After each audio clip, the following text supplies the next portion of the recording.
Eli kolu bağlı birine saldırmak yürek ister. Bravo.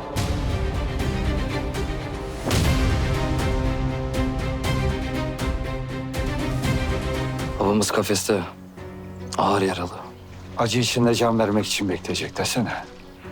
Hatta ölmek için yalvaracak. Ateş Karahan'ı o anda görmeyi çok isterdim. Ateşin nerede olduğunu biliyor musun? Ateş Karahan endişeleneceğim en son insan bile olamaz. Bana bak, ateşle ilgili konuşurken kelimelerine dikkat edeceksin. Yoksa ben de etmem, pişman olursun. Senin gibi bir yanaşmanın tehditlerine pabuç bırakacak değilim ben. Sen az önce bana ne dedin? Yanaşma. Sana bir şans verdim Nezir. Ateş bu. Senin ne işin var burada? Sakın. Bunu ne yapalım abi? Bırakın burada. Kuru da kuşayım olsun. Mercan'la yanında bir herif baskın yaptılar. Adam bitik. Mercan'ı da yakalayıp bağladı. Ne diyorsun lan sen? Mercan'ın ne işi var orada? Nasıl gelir? Niye benim her işime limon sıkıyor anlamıyorum ki. Tam elimize fırsat geçmiş. Karahanları bitireceğiz. Ne halt etmeye oraya gidiyor? Beni vurma yeter. Bu durumda bile laf sokuyorsun. İnanmıyorum sana. Sen şu taraftan önde kıstırıl.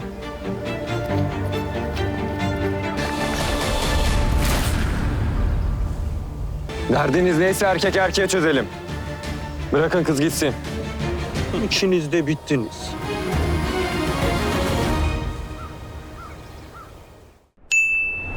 Watch a RAFTA in your favorite subtitle. Mobile viewers, click the top CC button to choose your subtitle language. Laptop and TV viewers, click the bottom CC button to select your subtitle language. Let's start the episode.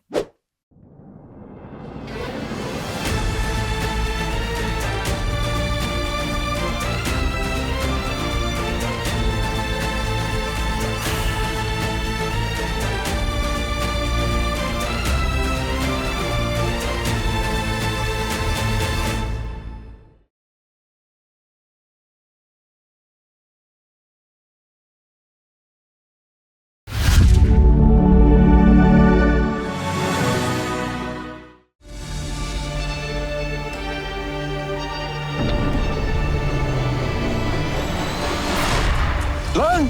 Atladılar lan!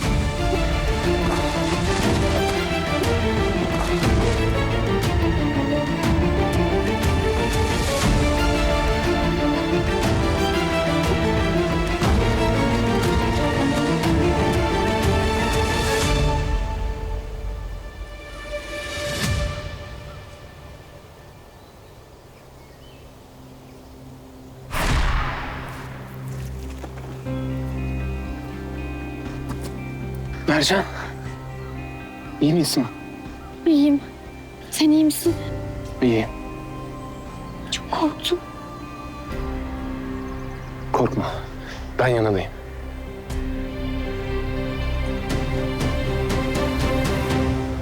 Sakın lan! Yaşamayacak onlar!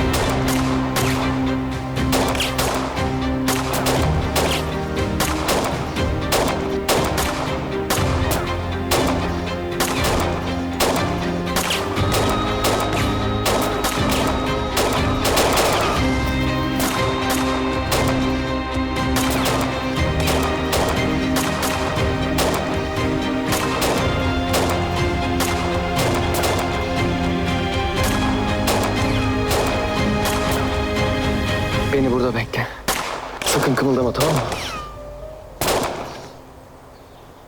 Gitme.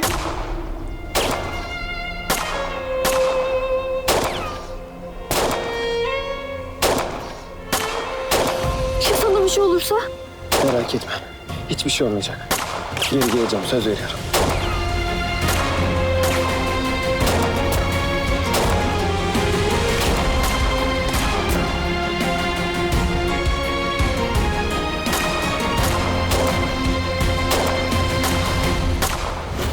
Lan! Ateş!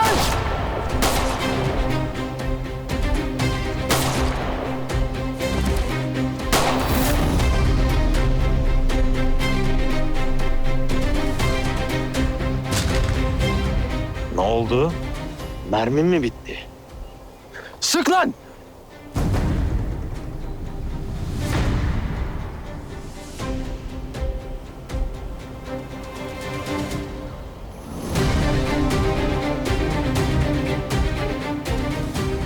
O silah çıktıysa patlamadan girmez geri. İyi yiyorsa sık lan. O da olacak, merak etme.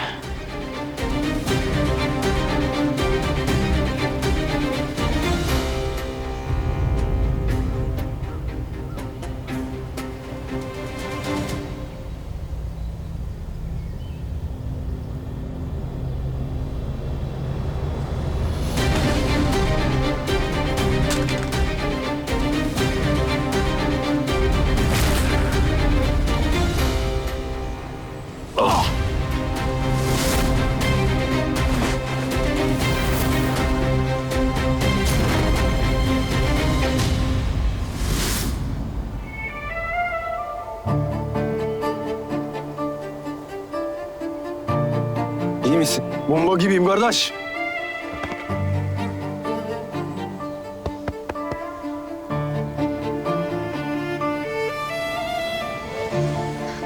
Ateş.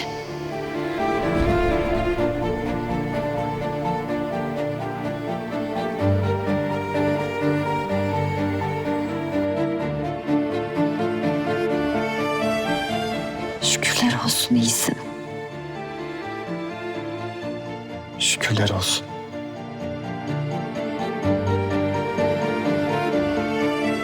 İyi misiniz? İyiyiz. Sana beni orada bekle demiştim.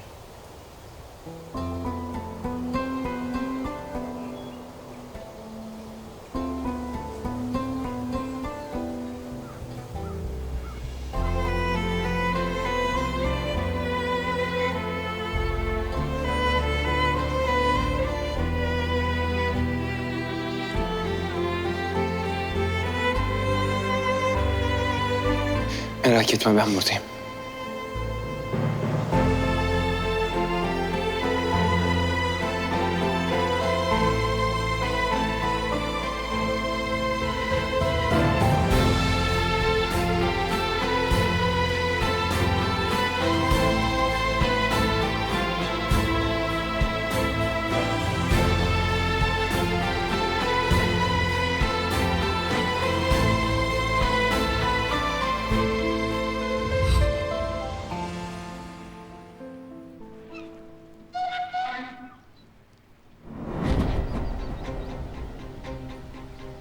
Ateş iyiymiş. Sesini de duydun. Çeksene adamlarını başımızdan. Ateşle Cemal sağ salim dönmeden olmaz. Aklınızı mı kaçırdınız siz? Dağ başı mı burası?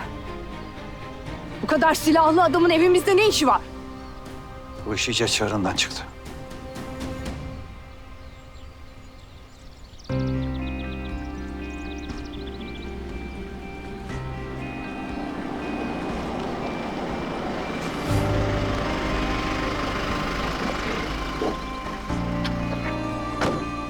Anne. Oğlum Ateş!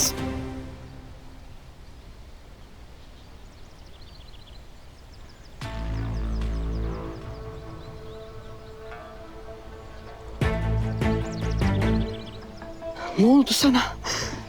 Endişelenmeyin. İyiyim, bir şey yok.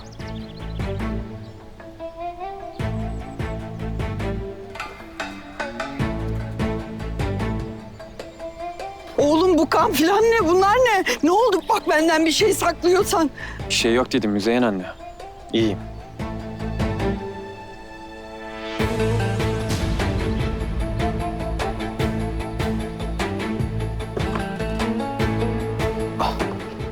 Cemal.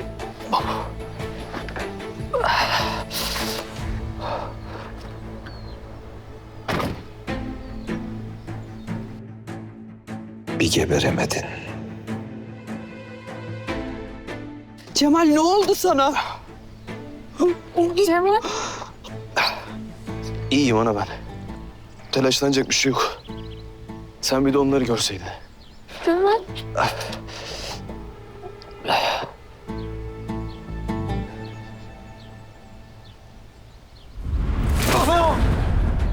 Baba. İyiyim.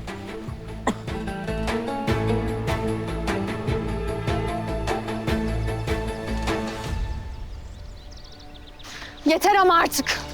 Babamın ne suçu var? Ne demek oluyor bunlar? Siz artık gidin. Bu zorbalıklarınız kabak tadı verdi artık Müzeyyen Hanım.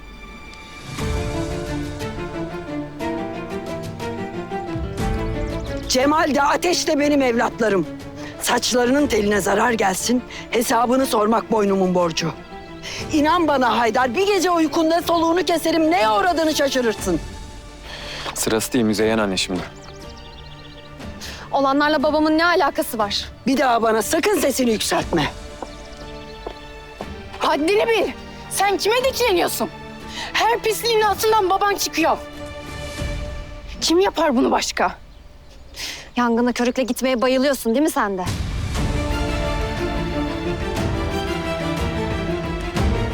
Bu kadar silahlı adamınız olduğuna göre düşmanınız çok sizin. Gidin de suçluyu dışarıda arayın. Yeter! Kimse tek kelime daha etmesin.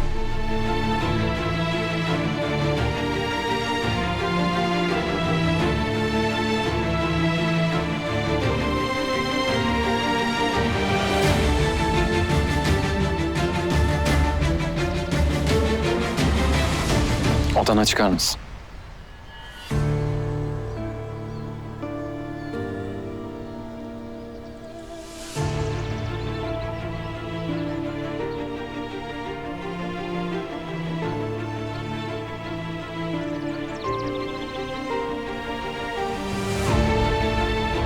Bırak. Siz de çalışma odasına gidin. Üstümü değiştirip geleceğim. Konuşacağız.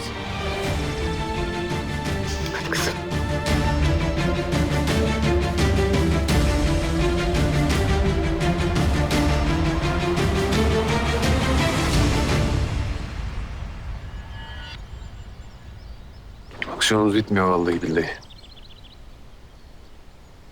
Bitmiyor. Sen de yoruldun. Yok canım iyiyim ben. Bomba gibiyim.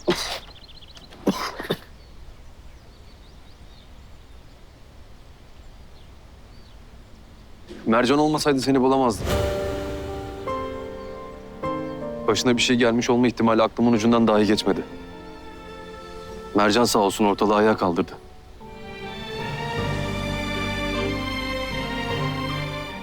Daha dikkatli olmalıydım.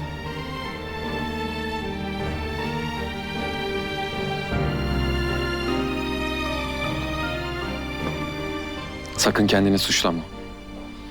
Asıl ben daha temkinli olmalıydım. Nezir'in böyle bir şeyler çevireceğini tahmin etmeliydim. Sence Nezir mi yaptı dersin bunu? Kendini göstermedi ama eminim. Oradaydı. Aklınca bana ders vermeye çalıştı. Gerçi zaten bunu yapabilecek birkaç kişi var. Biri Nezir, diğeri de ana. Burnumuzun dibinde. Allah'tan beceriksizler. Bir yer hatırlat da Mercan'a teessüf edeyim. Benden önce buldu seni o. Sadece bulmakla kalmadı biliyor musun? Söyleyeceklerime inanamayacaksın. Fena adam dövüyor. Bizim Mercan. Yok artık inanmam. İnan inan. Adamlara acırsın o derece. Yoksa bu kız seni merak etmiş olmasın?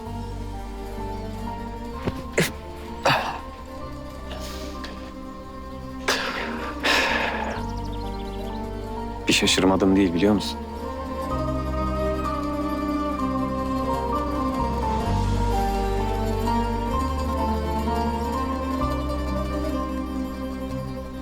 Hadi eyvallah.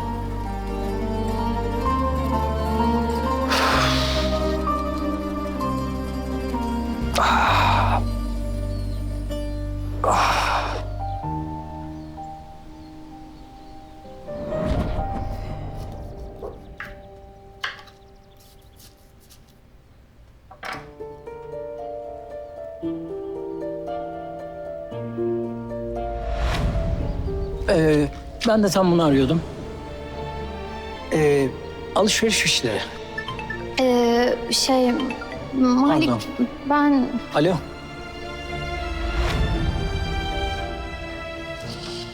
bir türlü konuşamadık da. Acaba atkıyı verirken mi söylesem onu sevdiğimi?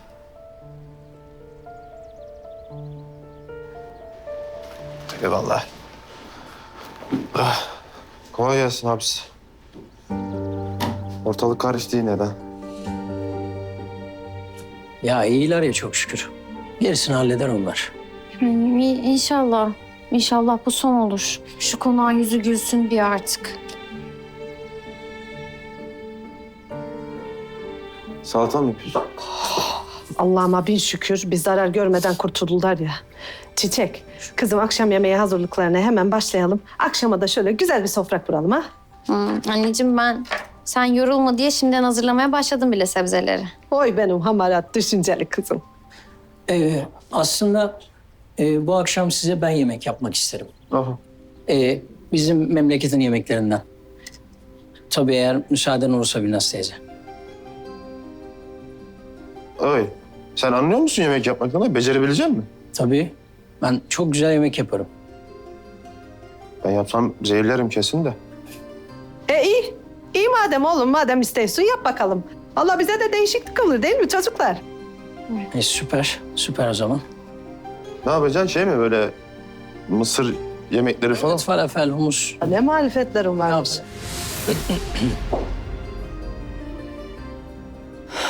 Binnaz, ateş için adak adamıştım. Bu para ihtiyaç sahiplerine dağıtılsın. Tamam Müzeyyen Hanım, biz hallederiz merak etmeyin. Oo, bir sürü para var ha burada. Bununla birçok insanı biz nasiplendiririz ha. Bakayım ana bir.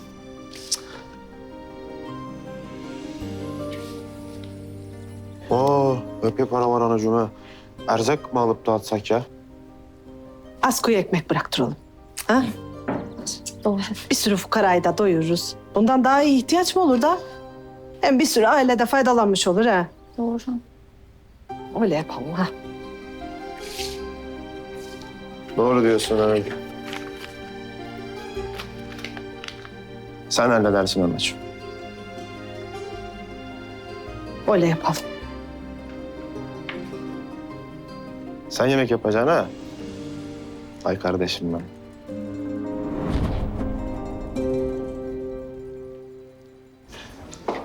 Böyle elim kolum bağlı oturmaktan nefret ediyorum.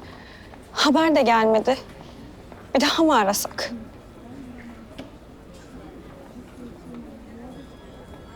Yaşar, bir haber var mı? Kurtulmuş. Çok şükür ikisi de kurtulmuş.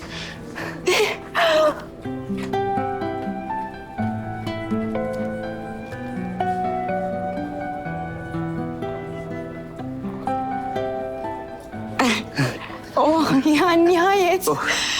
Benim bu haberi herkese yaymam lazım şimdi. Bütün şirketin duyması lazım. Kurtulmuşlar, kurtulmuşlar. Ateşle Mercan kurtulmuş. Ateşle Mercan kurtulmuş. Ateşle Mercan kurtuldu. Kurtulmuşlar. Kurtulmuşlar.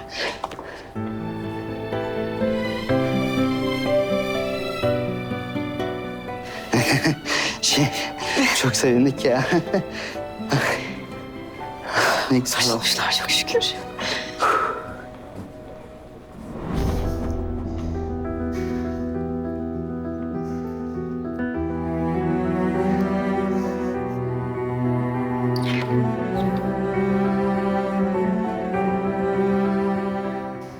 Neden bu tavırları anlamak mümkün değil. Müzeyyen Hanım'ın bu kini. Neden anlamıyorum. Sen yaptıklarını onaylamıyorsun değil mi? Yani gerçi bunu beklemek birazcık saflık olurdu ama. Müzeyyen anne annelik içgüdüsüyle davranıyor. Haksız da sayılmaz. Babam neden yapsın böyle bir şeyi? Dinlemeden, anlamadan sürekli her şeyde bizi suçluyorsunuz. Sizi değil. Babanı. Sen de babamın yaptığını düşünüyorsun yani. Şu an çok şey düşünüyorum. Bunu kim yaptıysa hesabını verecek. Baban ya da bir başkası. Orada her şey olabilirdi. Sana bir şey olabilirdi, zarar görebilirdin. Bak, şu an seninle tartışmak istemiyorum. Sen de yorgunsun, dinlen biraz.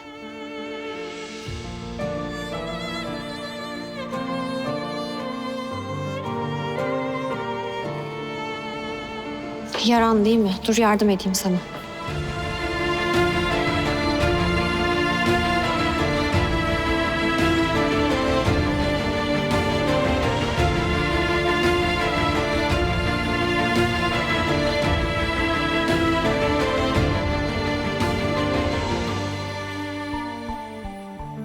Çok acıyor mu canım? Hayır. Cemal benim için ortalığı ayağa kaldırdığını söyledi.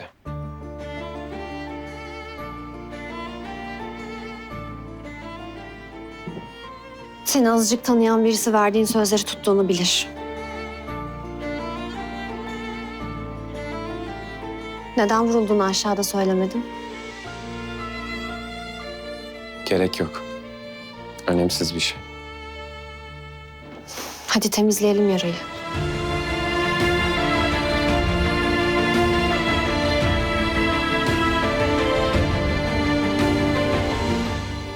Ben hallederim. Hafif bir sıyrık zaten.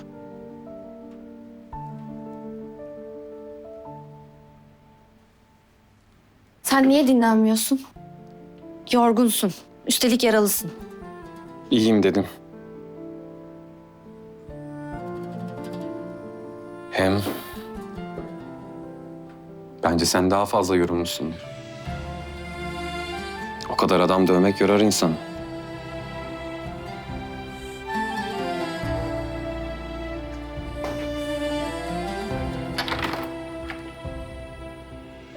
Orada her şey olabilirdi. Sana bir şey olabilirdi, zarar görebilirdin.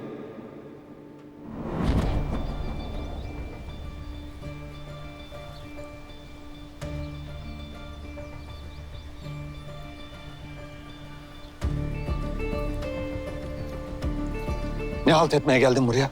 He? Hem işi beceremedin hem de gelip karşıma mı dikiliyorsun? Mercan gelmeseydi iş bitmişti. Ona zarar veremezdim. Mercan'a zarar ver diyen mi oldu sana? Her şeyi yanlış anlıyorsun. Mercan'ı kurtarıp Ateş'in işini bitirecektin sen. Adamlara ne oldu?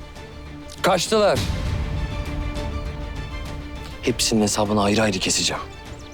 Bir işi beceremedi gerizekalı herifler. Berbat ettin her şeyi. Eline yüzüne bulaştırdın. Şimdi benden biliyorlar. Ateş biliyor benim olduğumu. Gözleri bağlıyken oradaki varlığımdan emindi. Bir şey yapmamız lazım. Mercan bu işin içinde olduğumu öğrenmemeli. Yoksa hepten kaybederim. Ateş bir gün gidecek. Sen yine bana muhtaç olacaksın. Mercan'la aramın bozulması kimsenin işine gelmez. Haydar, benim bu tür işleri bulaştığımı öğrenmemeli. Eğer Ateş ısrarcı olursa suçu senin üstlenmen gerekiyor. Hiç kusura bakma Nezir Efendi. Hiç kusura bakma, ben sebepsiz yere kendimi ateşe atmam. Ben çıkarım olmadan hiçbir şey yapmam. Ya sana iyi bir sebep verirsem? Ne gibi sebep? Çıkarın olmadan kılını bile kıpırdatmayacağını biliyorum. Sen suçu üstlen. Ben de sana karşılığını vereyim.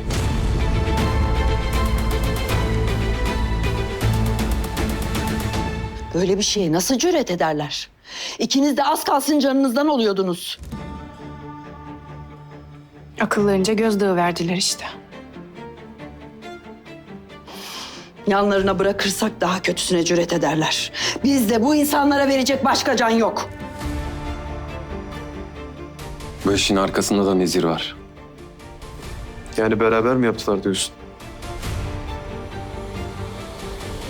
Haydarsız kötülük mü olur? Nerede bir pislik varsa mutlaka onun parmağı vardır.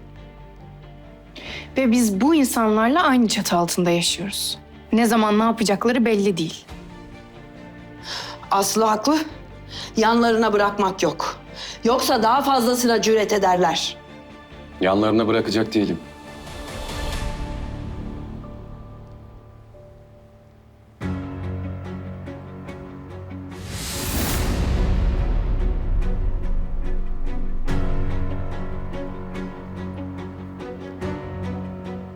Siz burada kalın. Ateş, Cemal burada kalsınlar.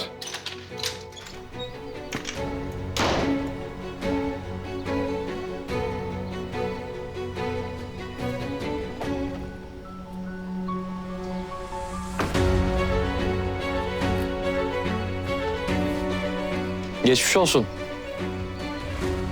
Bayağı da atmışlar ya. Ne yaptığını biliyorum. Sen de bildiğimi biliyorsun. Neden bahsettiğini anlamıyorum. Elleri gözleri kapalı birini dövmek ancak sana yakışırdı. Hatırlarsan orada da söylemiştim. Vallahi hala anlamıyorum. Ama dediğin şey belki de keyiflidir. Özellikle karşında nefret ettiğin biri varsa. Doğru. Korkaklara keyifli gelir. Keşke o kadar cesaretin olsa.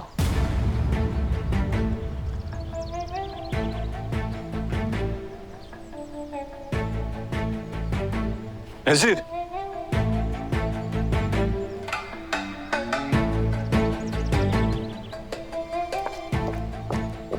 Ne oluyor burada? Bunu ödeyeceksiniz.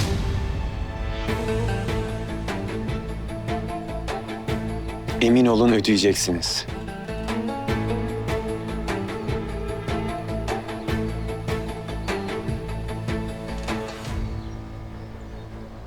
Yürü. Ne oluyor? Ne yapıyorsun?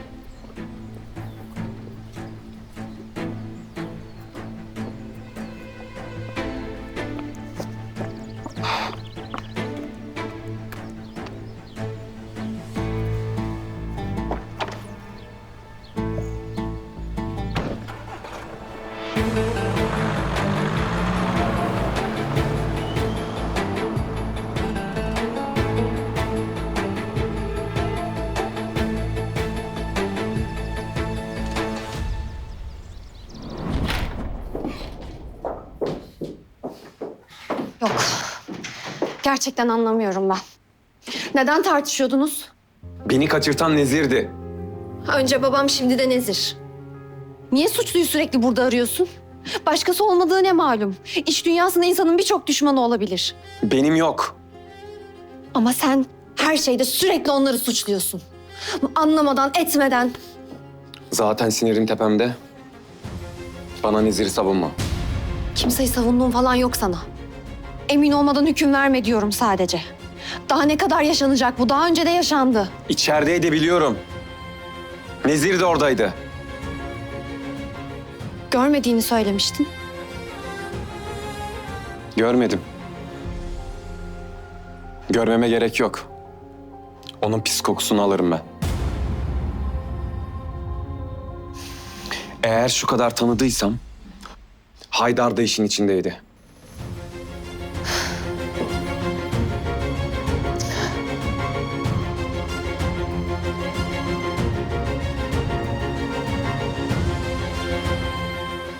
Ne desem boş değil mi?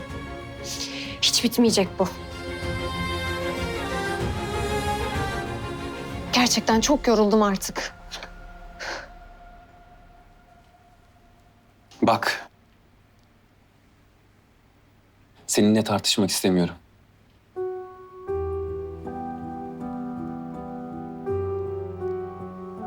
Çünkü konu Haydar olunca ikimiz de tarafsız kalamıyoruz. Gerilmek istemiyorum seninle. En azından bugün.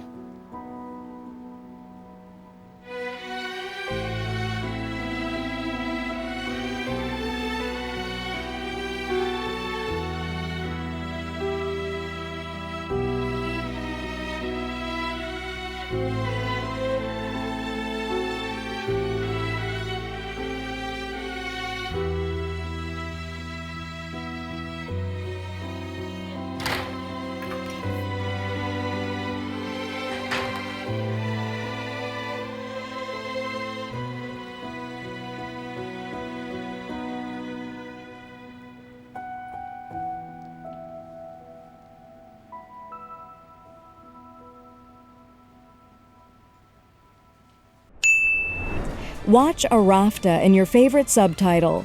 Mobile viewers, click the top CC button to choose your subtitle language. Laptop and TV viewers, click the bottom CC button to select your subtitle language. Let's start the episode.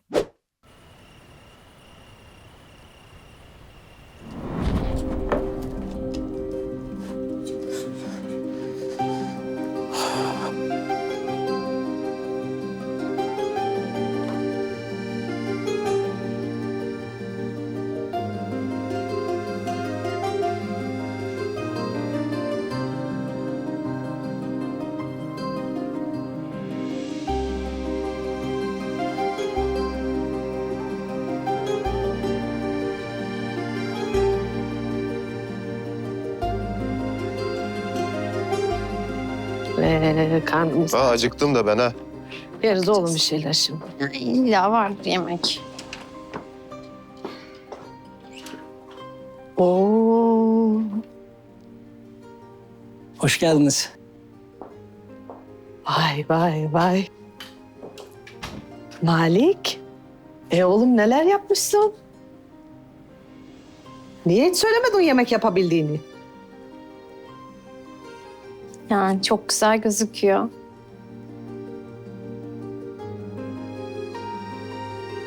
Vay benim güzel kardeşim. Malik ben senin becerikli olduğunu biliyordum da bu kadarını beklemiyordum da. Bu nedir kardeşim?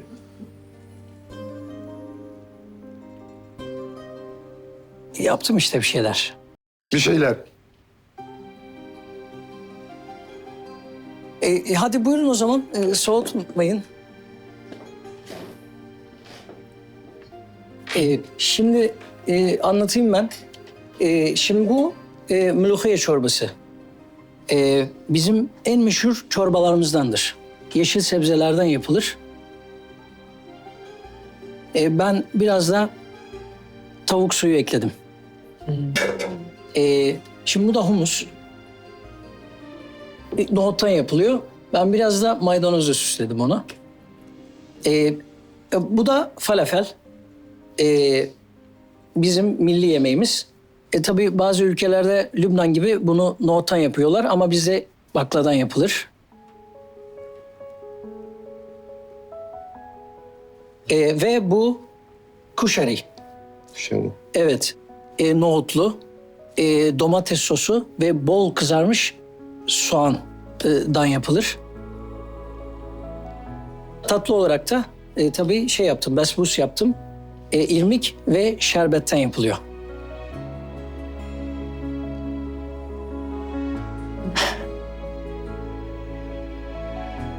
Malik kardeşim gözümüzü doyurdun. Şimdi sıra midede değil mi? Ben dalıyorum ha. Hadi afiyet olsun o zaman. Ben yardım edeyim o zaman. Lütfen. Bugün her şey benden. Lütfen. O zaman ben size çorbalarınızı servis edeyim. Affedersiniz. Yavaş da. Ya acıktım da.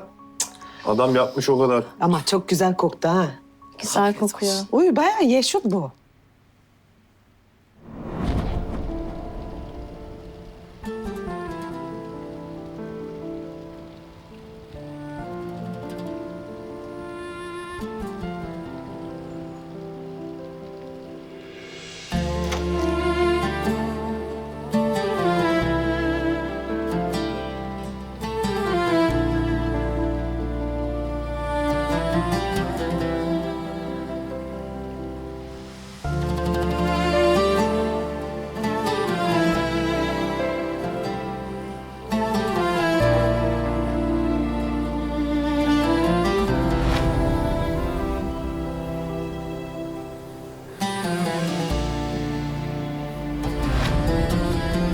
Seni merak etmiş olmasın?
Nasıl oldun Cemal? Gördüğün üzere gayet iyi. Gerçi zaten bir şeyim yoktu benim de.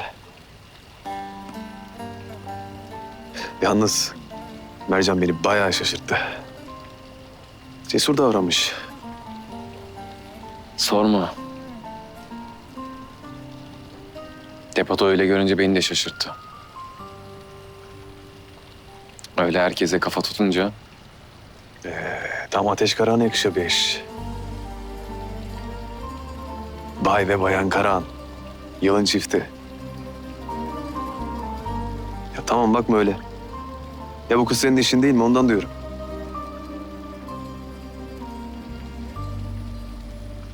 ona bir can borcum var.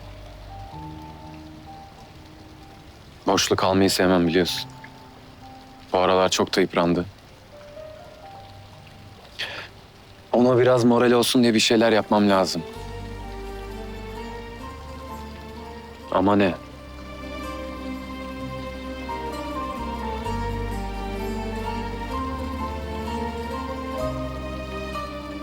Gel sen. Bir yolunu buluruz elbet.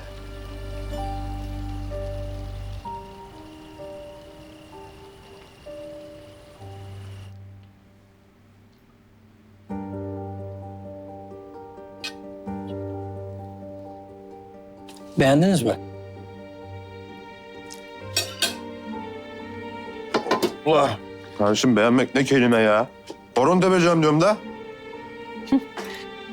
Eyvallah. Beğenmek ne demek oğlum? Bayıldım. Ben sana bir şey diyeyim mi? Seni alan kız var ya yaşadı ha. He.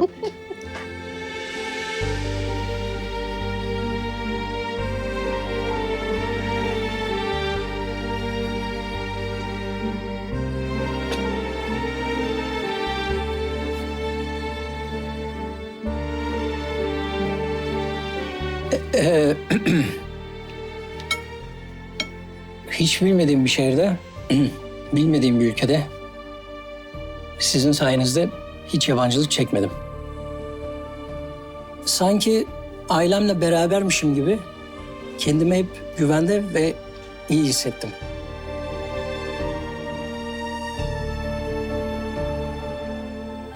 Bugüne kadar hep yanımda olduğunuz için hepinize çok teşekkür ederim. Ayrıca sizi tanıdığım için kendimi çok şanslı hissediyorum.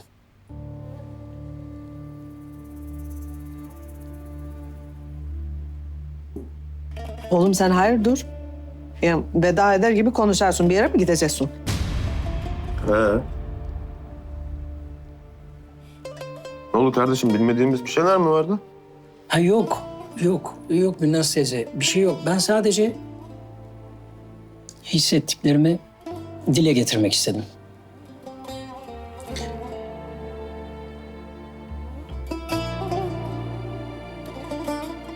Yani bugün yarın ne olacağı belli olmaz.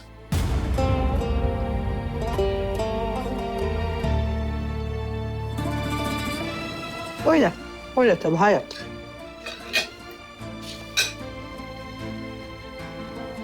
Bu Bak hamarat çocuklar. bizimkine Bak benziyor. Çiçek. Kardeşim vallahi yemeği yedik, çay da senden de. Şöyle güzel bir tavşan kanı çay yap da içek. Sonra buna girek değil mi bu tatlıya? Kardeşim benim ya. Tatlı çok iyidir yalnız. Tamam. Vallahi güzel gözüküyor ya. Benim de gözüm onda. Benim de. Yemek arası tatlı güzel gider.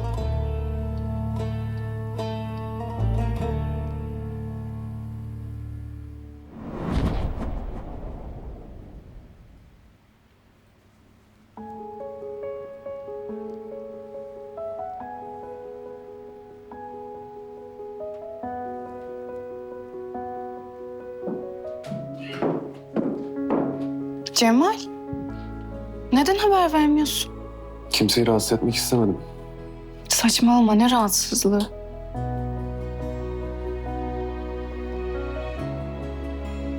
Nasıl oldu bu? Silah kabzasının marifeti. Arkadan saldırdı kalleşler.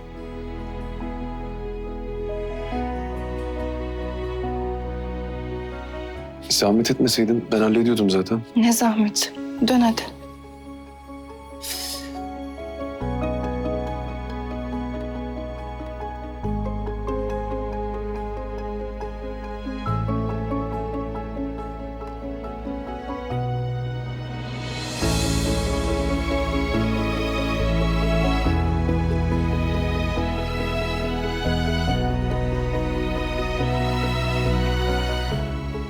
Ben geldiğimde hiç de halleder gibi bir halin yoktu. Pansumanın yenileneceği zaman bana haber ver, tamam mı?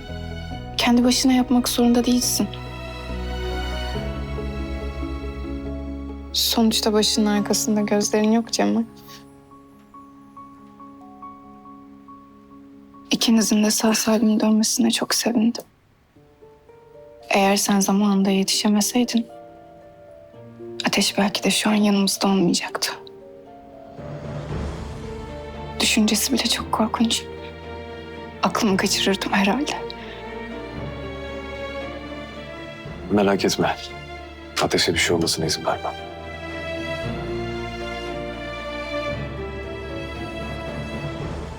Pansuman için sağ ol. İyi geceler.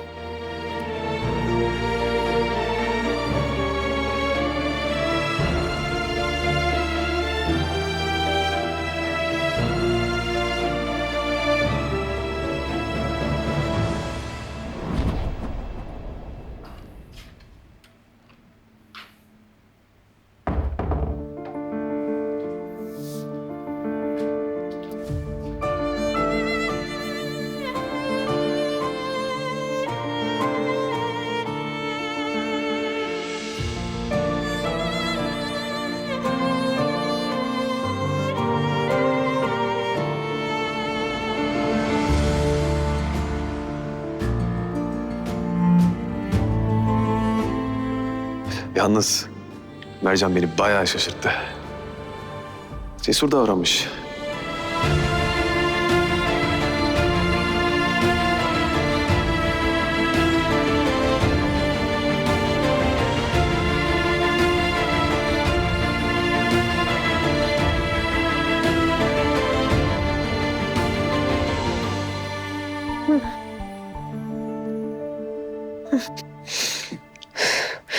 Hayır.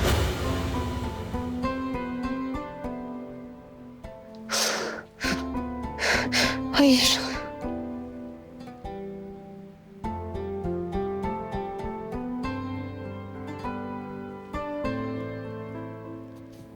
Tamam, geçti. Sadece bir kabus. Korkmana gerek yok.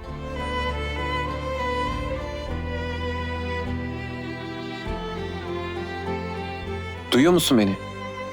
Uyan. Yanındayım bak. Hayır. Hayır. Hayır.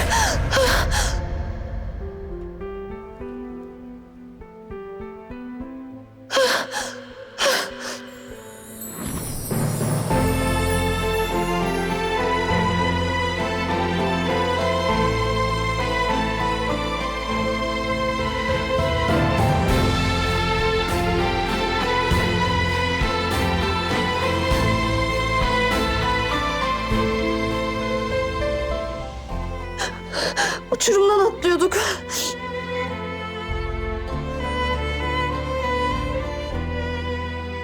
Sen düşüyordun. Elimi uzattım ama tutamadım. Çok kötüydü ya sana bir şey olsaydı.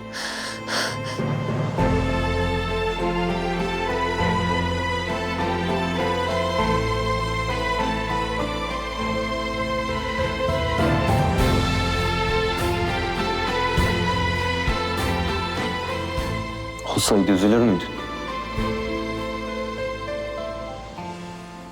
Ne yapıyorum ben?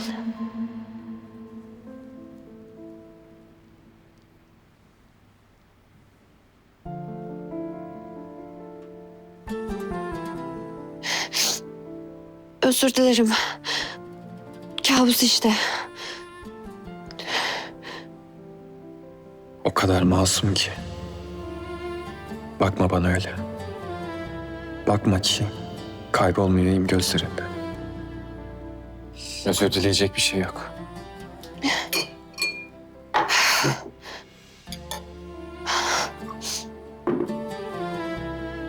Hadi iç suyunu.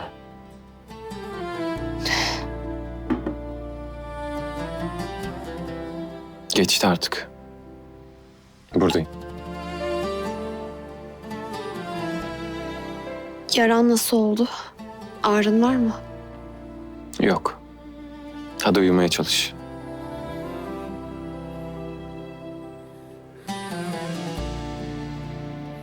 Korkmana gerek yok.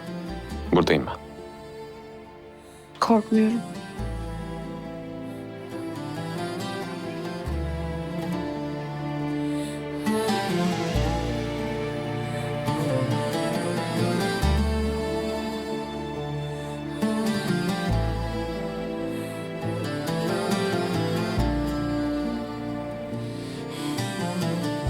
Korkmazsın tabii. Korkusuz prenses.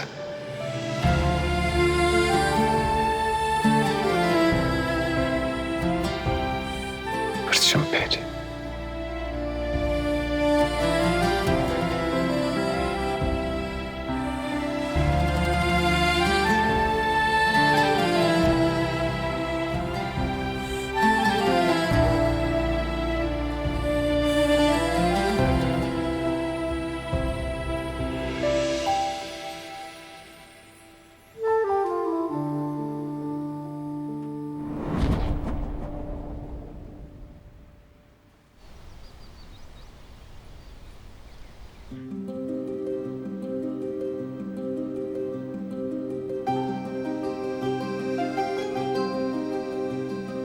Bugün her şeyi anlatıp onu ne kadar çok sevdiğimi söyleyeceğim.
Ben bayağıdır Instagram'a fotoğraf atmamıştım ya.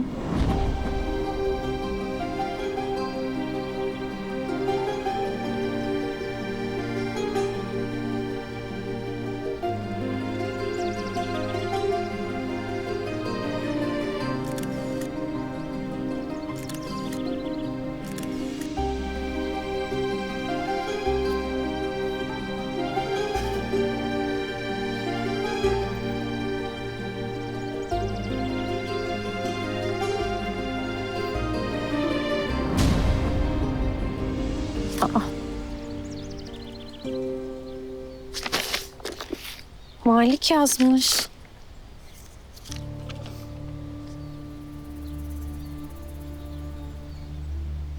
Çiçeğim, bu şehrin anlamı benim için sensin.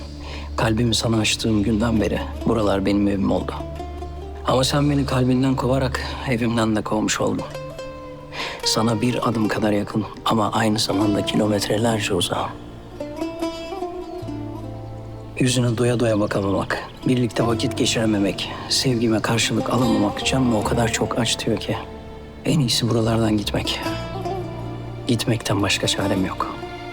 Hafızamdan gülüşün, kalbimde sana karşı duyduğum sevgi hep benimle olacak. Hoşça kal sevdiğim. Hoşça kal sevdiğim. Hoşça kal sevdiğim.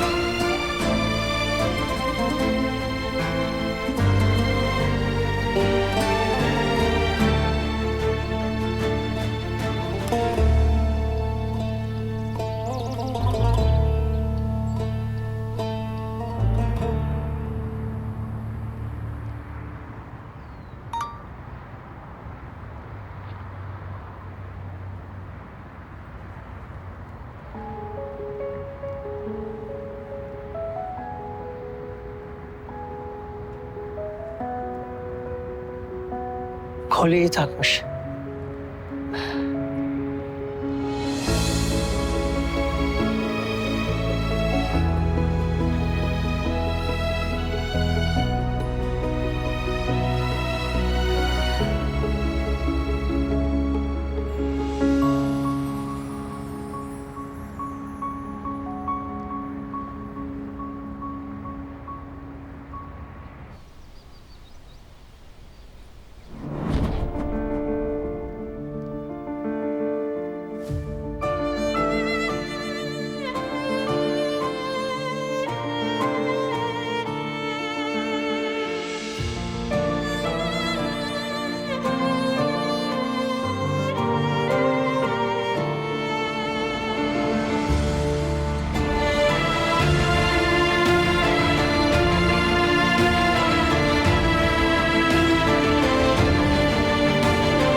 Benim Mercan.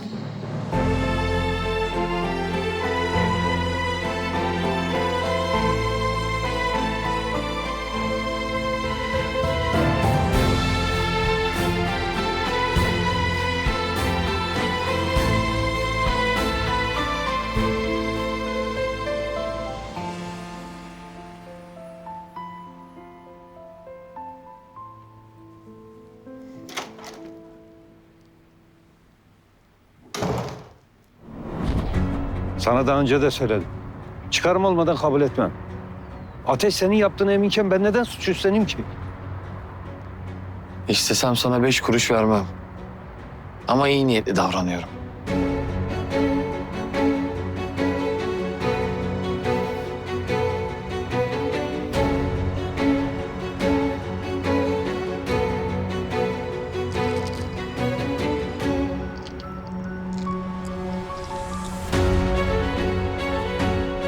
Kabul edersen bu taşların satışından sana pay veririm. Uzun zamandır iyi kazanıyorum. Vereceğim miktara göre değişir. Bana bak Haydar. Bence iyi bir teklif bu. Akıllı ol. İkimiz de karlı çıkalım. Ben Ateş'le en az biri yakamdan düşsün, Mercan benden şüphelenmesini istiyorum. Sen de para. Ya beni ilgilendirmez dersen o da olur. Ondan sonra seninle alakalı olan şeyler de beni ilgilendirmez. Ama bilirim kim dost kim düşman. Sana bir tavsiye. Beni sakın düşman etme.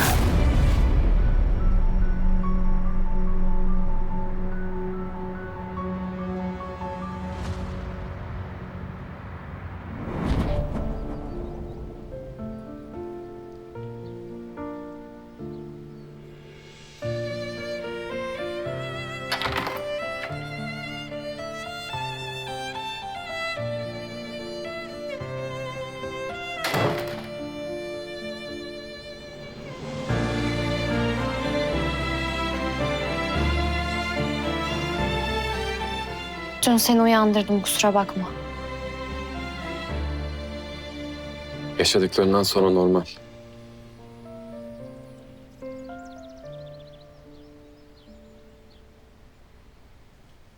Benden de birden öylesini görünce Sorun değil.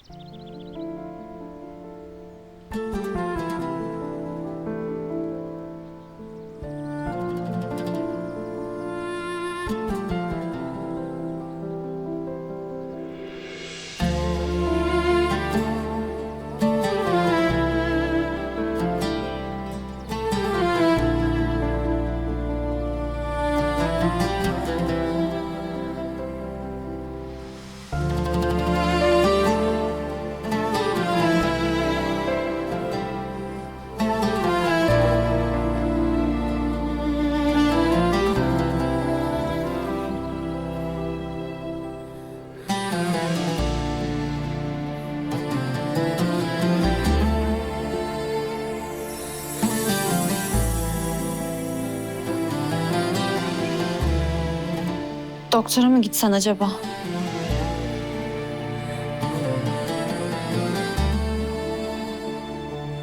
gerek yok. Ceketini giyerken bile zorlanıyorsun. İnat etme, git işte doktora.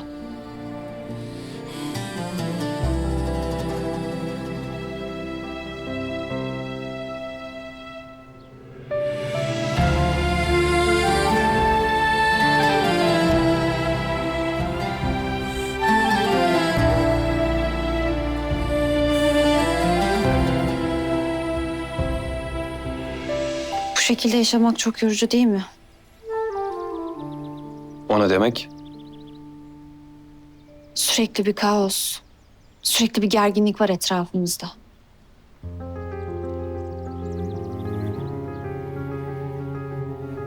Ben diyorum ki sen biraz sakin olursan diğerleri de sakin olur. Özellikle konu Nezir ve babam olunca. Dün az kalsın Nezir'i öldürecek. Yeter.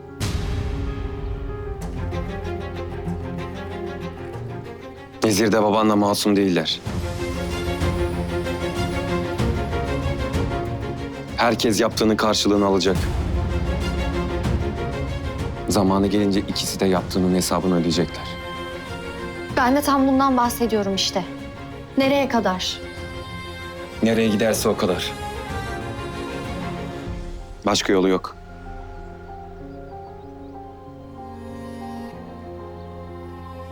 Sen de anlayacaksın.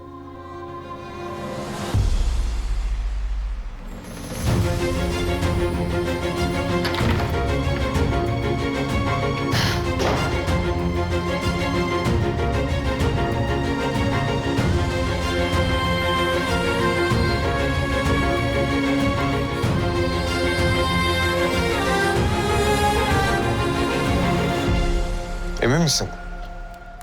Tamam. Haber alır almaz bana haber ver. Bak sen şu Nezire ya.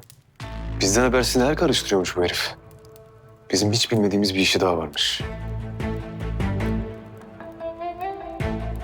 Değerli taş alım satımı. Hatta şu sıralar Afrika'dan gelen çok değerli taşlar varmış elinde. Tam istediğimiz fırsat ayağımıza geldi. Bu işin peşini bırakmayalım.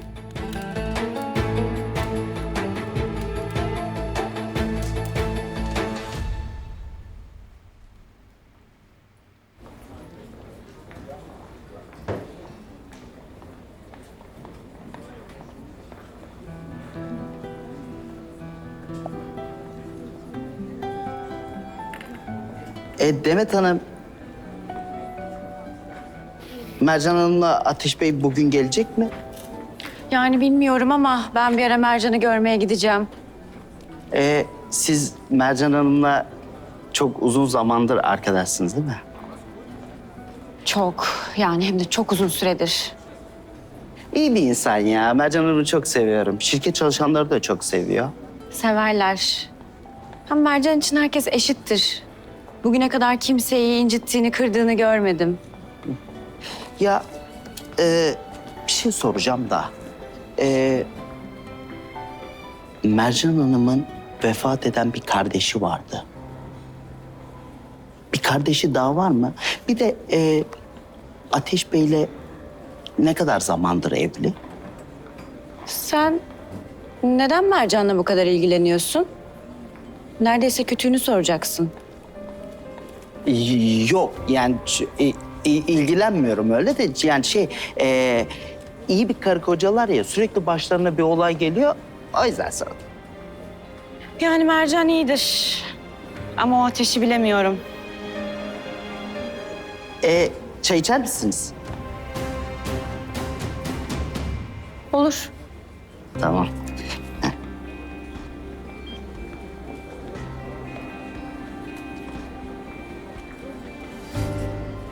İki tane çay alabilir miyiz? Birinci kat. Tamam.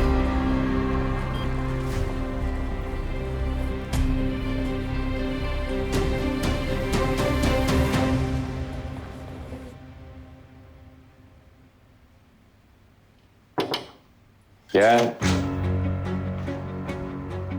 Müsaitsen konuşalım. Ne istiyorsun?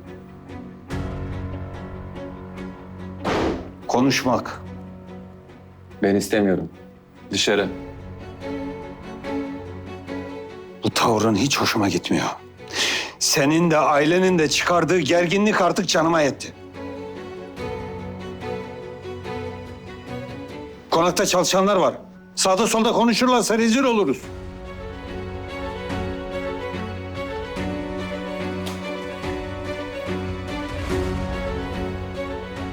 İnsan kaçakçısı Haydar rezil olmaktan korkuyor ha? Aile şerefimiz zedelenir orada burada konuşulursa. Keşke bunu basına malzeme olmadan önce düşünseydin. Benimle doğru düzgün konuş. İstediğim gibi konuşurum. Başı her sıkıştığında kızının arkasında saklanacak birinin tehdidini ciddiye alır mıyım sence? Para için kızını tanımadığı biriyle evlendiren bir babasın sen. Oğlun da senin gibiydi. Hep kendinize siper olacak birilerini buluyorsunuz. Mercan olmasaydı seni çoktan yok etmiştim. Bir daha bu kadar şansın olacak mı bakalım? Bir dahaki sefere alırım canını.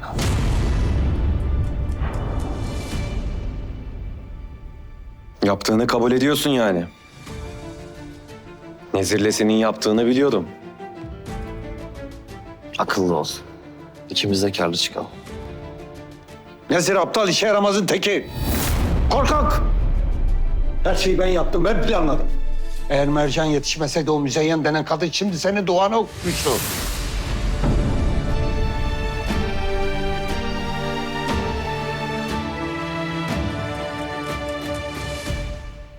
Mercan'ın arkasına sığınan bir tek ben değilim.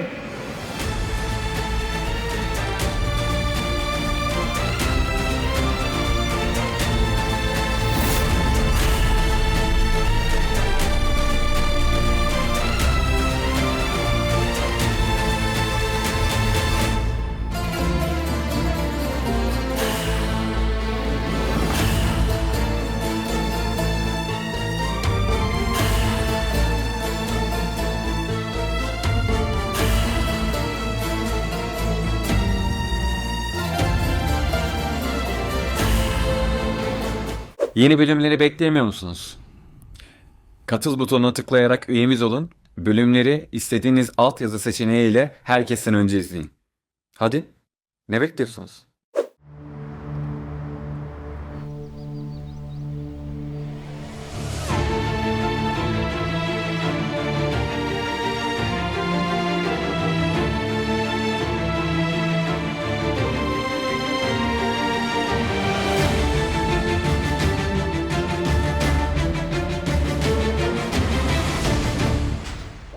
Duyduklarım doğru mu baba?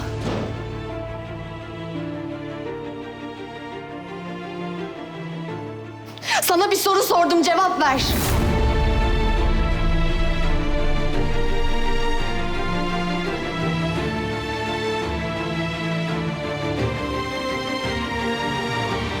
Bizi yalnız bırak. Lütfen.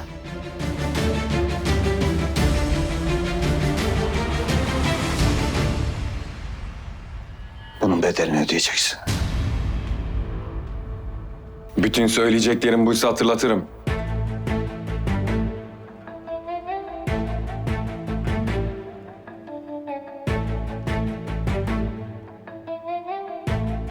Alacaklı olan benim. Ödeyecek olan sensin.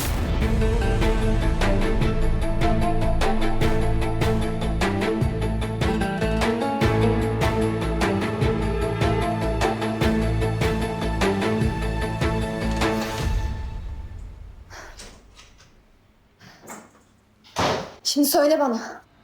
Gerçekten bütün bunların arkasında sen mi varsın? Ateşin kaçırılmasını sen mi planladın gerçekten?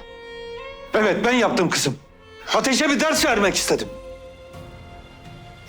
Ne diyorsun sen? Nasıl yaparsın böyle bir şeyi? Hayır, bir de ne kadar rahat söyleyebiliyorsun bunları. Yaptığım şeylerden utanacak değilim Mercan. Ateş bunu çoktan hak etti. Hayatımıza girdiğinden beri başımıza gelmeyen kalmadı. Suçsuz yere ben gözaltına alındım, bilmiyor musun? Bu senin yaptıklarını haklı mı kılıyor şimdi? İnanamıyorum, gerçekten nasıl yaparsın bunu? Bir yanlışa nasıl başka bir yanlışla karşılık verirsin? Onun yaptıklarını sineye çekmemi bekleme benden Mercan. Misilleme yaptım diye bana sırtını dönemezsin. Ben ne yaptıysam kendim için, ailemiz için yaptım. Onun yaptıklarının yanında benim yaptığım bir hiç. Bir insanı kaçırıp onu işkence etmekten bahsediyoruz. Bunun savunulacak hiçbir tarafı yok baba. Kötülüğe kötülükle karşılık verirsen onlardan ne farkımız kalır?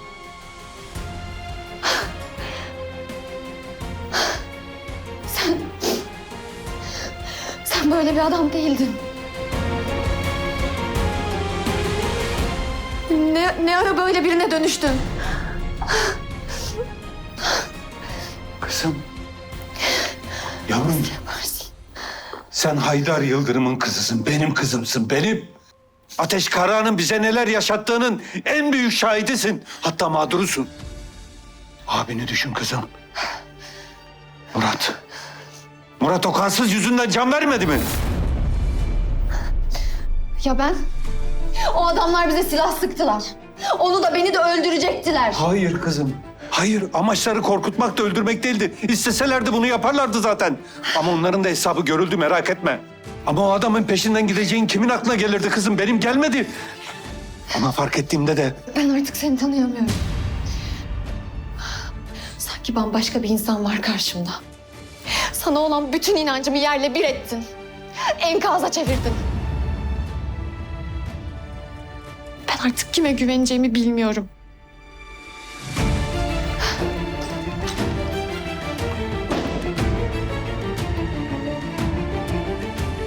Ateş Karahan.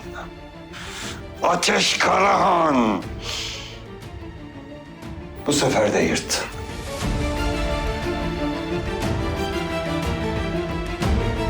Yarın bıraktığım işi tamamlayacağım.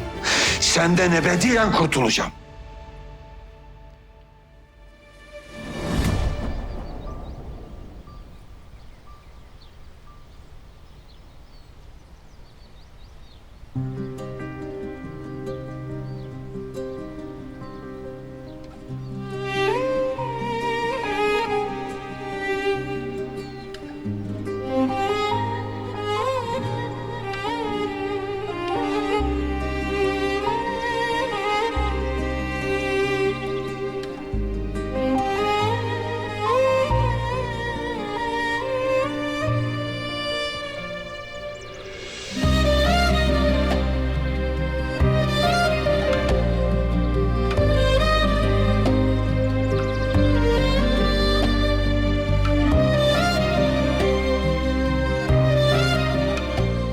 Ben demiştim demek için geldiysen boşuna uğraşma.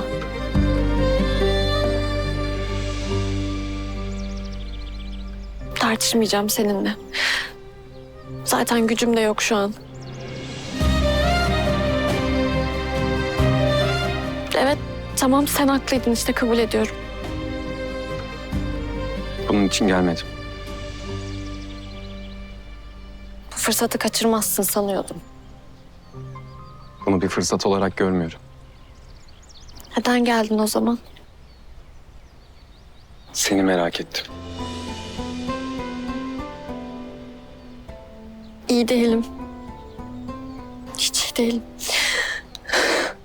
Hayal kırıklığına uğradım biliyorum. Hem de tahmin etmediğin kadar. Güvenliğim bir daha yıkıldı ve ben altında kaldım.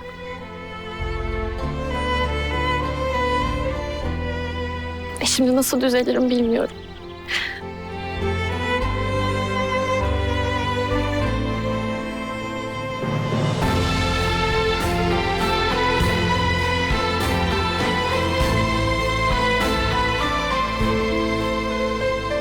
Düzeleceksin.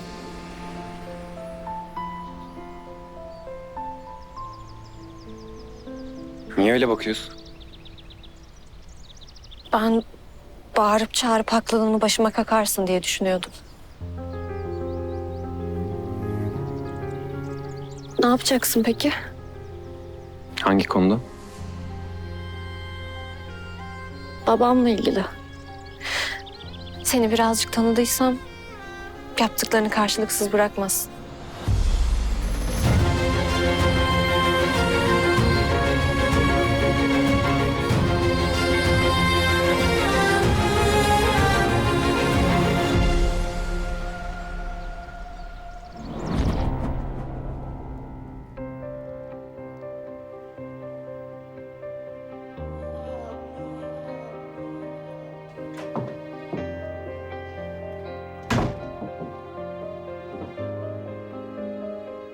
Ne oldu? Yine burnundan soluyorsun. Mercan öğrendi ateşin kaçırılmasının arkasında benim olduğumu. Öğrendi mi? Nasıl öğrendi? Nezir'i rahat bırakması için ateşle konuşmaya gittiğimde duydu. Çok kötü oldu bu. Çok öfkelendi. O kadar dil döktüm hiçbir işe yaramadı. Bize karşı ateşin yanında durmaz umarım. Nermin. Mercan bu, Mercan. Yaparsa da şaşırmam. Adalet terazisi hiç şaşmadı bizim kızın. Yok, bunu yapmazsın. Yani konu sen olunca ne kadar hassas olduğunu biliyorsun. Merak etme. Mercan onun için ne yaptığının farkında. Murat'ın borcundan sonra onu koruyamadığımız da ortada ama... Şimdi de bu. Yok. Mercan Haydar Yıldırım'ın kızı. Bana karşı Ateş Karahan'ın arkasında durmasına izin veremem. Ben bir gidip konuşayım istersen. Olmaz. Şimdi çok öfkeli. Belki daha sonra. Peki.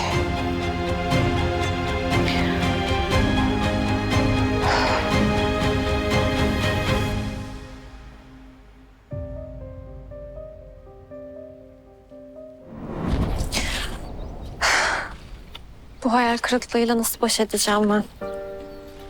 Her şey tuzla buz oldu. Hayatım, inandığım, güvendiğim her şey paramparça oldu. Ve ben bu parçaları nasıl birleştireceğim? Bilmiyorum. Her seferinde daha çok kırık, daha da derin yaralar bırakıyor.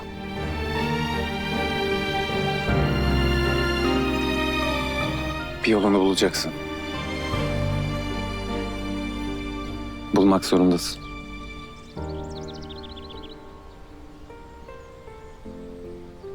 Bugün neyi fark ettim biliyor musun? Neyi? Geçmişi özlediğimi.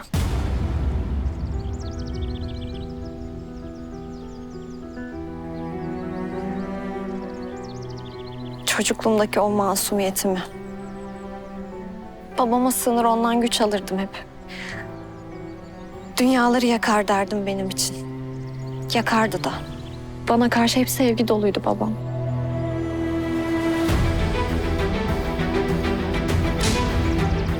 Kime vuruyorsun?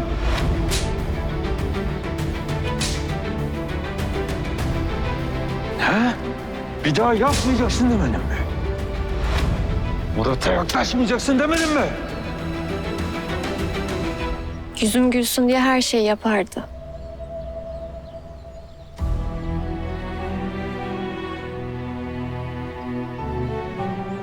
Hastalığım boyunca hep yanımda oldu. Pek dışarı çıkamıyordun haliyle.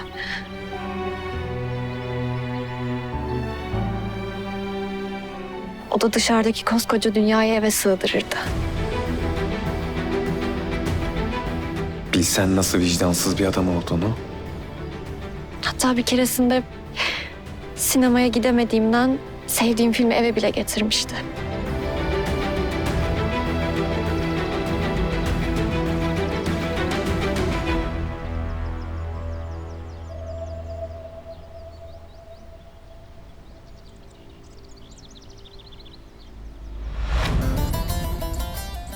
Küçük çaplı bir açık hava sineması hazırlamıştı benim için. Gerçi tam izlerken bayıldığım için film yarıda kalmıştı. Hastaneye götürmüşler apar topar.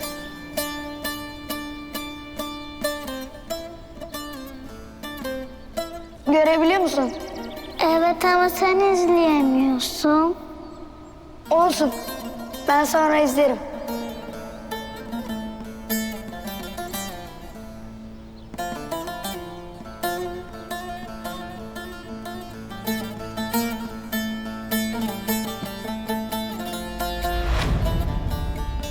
Gerçi tam izlerken bayıldığım için apar topar hastaneye götürmüşlerdi.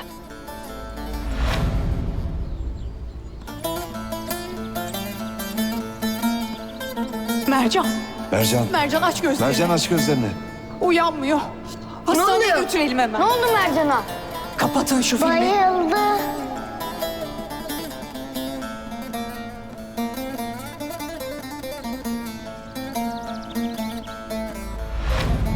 Bir daha da izleyemedim o filmi.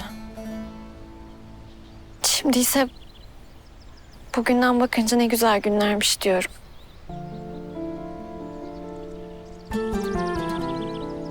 Keşke o günlere geri dönebilsem. Nasıl da merak etmiştim o gün seni. Her şeyin, herkesin masum olduğu o günlere.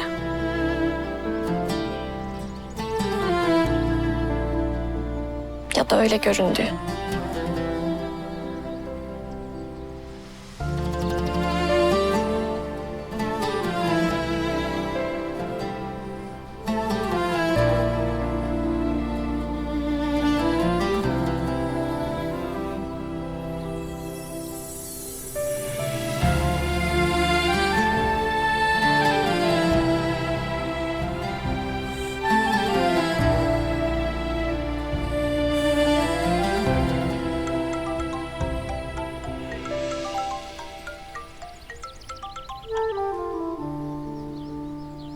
Zahide Hanım.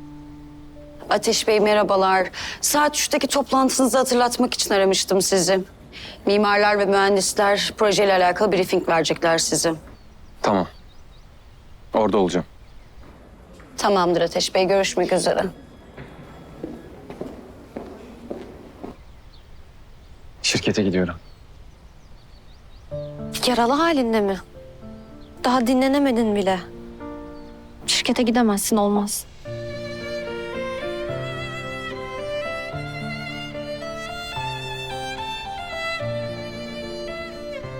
Oo. Bakıyorum emir kiplerine geçmişsiniz Mercan Hanım. Bir Karahan'a yakışır sözler bunlar. Senin için dedim ben.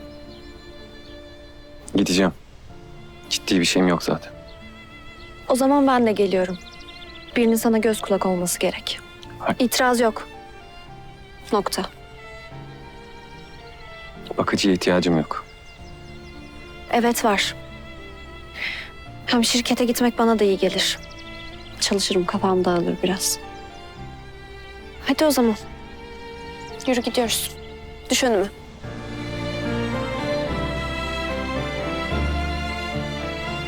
Düş önüme. Evet. Düş önüme. Yürü bakalım. Ben ne dersem onu yapacaksın. Sözümden çıkmayacaksın bugün, tamam mı? Başka? Kendine dikkat edeceksin, hastasın. Gerçi ben halledeceğim orasını, ara çıkalım.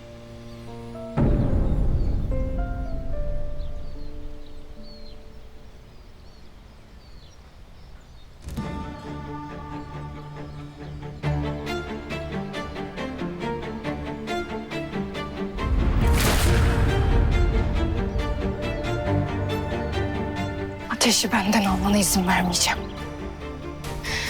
Senden sonsuza kadar kurtulacağım Mercan. Ve Ateş benim olacak.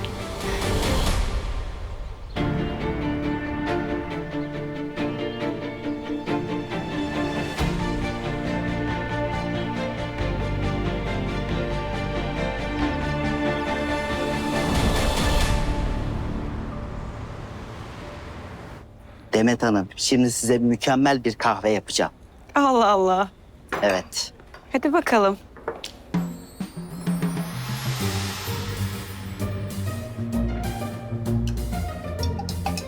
Sen nereden biliyorsun benim kahveyi tek şekerli sevdiğimi? Şeyden biliyorum. Daha öncesinde yaparken görmüştüm ondan. Ha, hafızan kuvvetli yani. Öyle derler.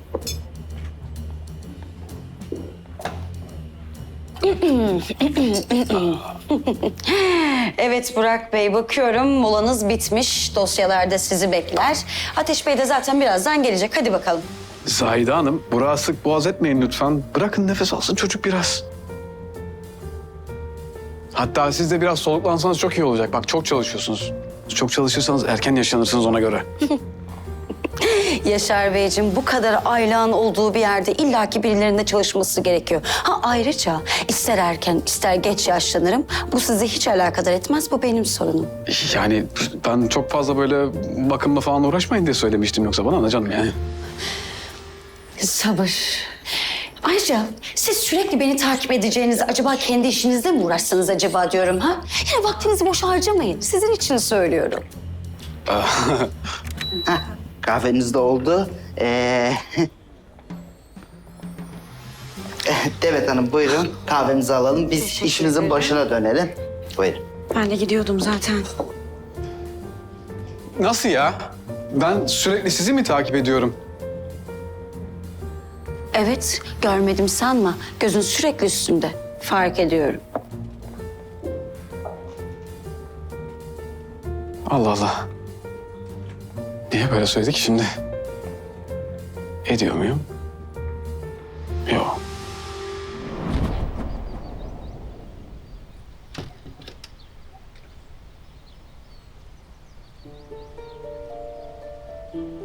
Gitti.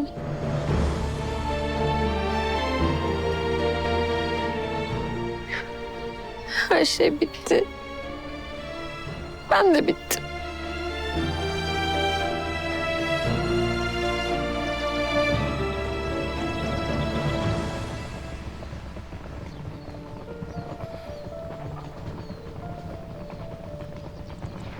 Malik? Allah'ım hayal görmüyorum değil mi?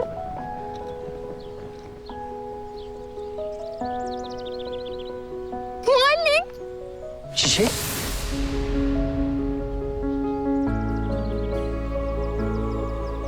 Gitmemişsin işte.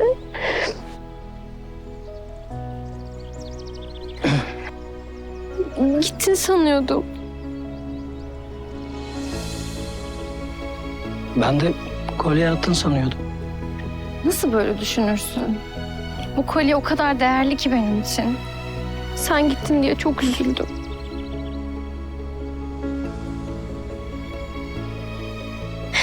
Çok şükür. Çok şükür gitmemiş.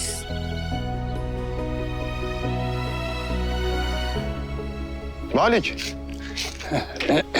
Ya uşağım neredesin de? Sabahtan beri seni arıyorum ya. Ya az biraz bir işim var. Bana bir yardım et de. Hadi gel. Hayırdır Dani? Yolculuk nereye? Ya yok. Gidecektim de.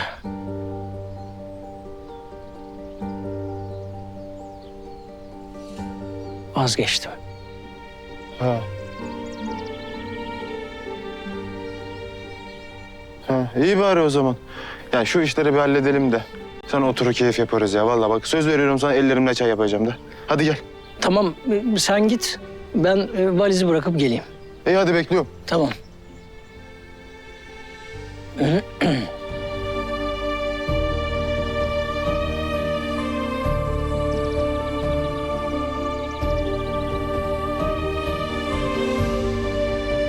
Gitme.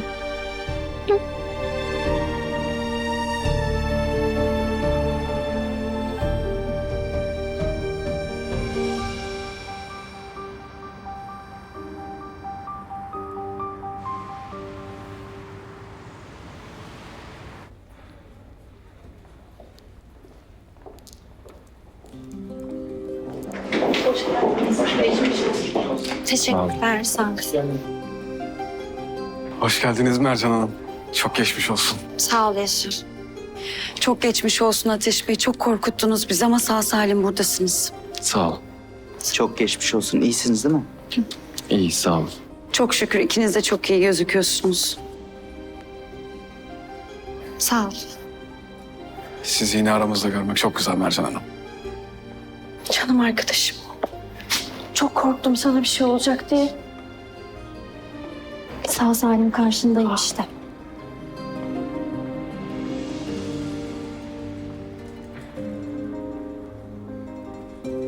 Mercan.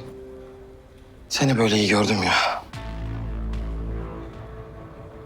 Çok sevindim. Dün konuşamadık malum.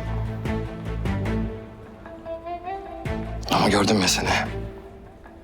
İçim rahatladı.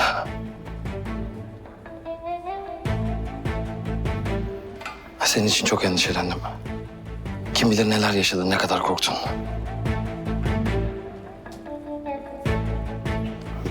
Sakin ol. Evet zordu. Hiç kolay değildi. Ama geçti gitti artık.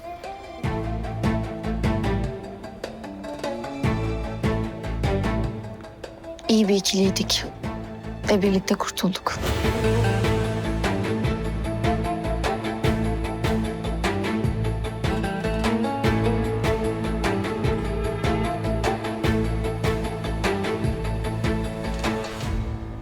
Neyse, kapatalım bu tatsız konuyu artık.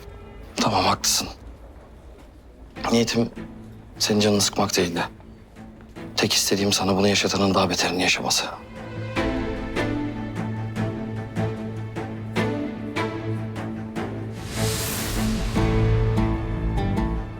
Yaşayacak.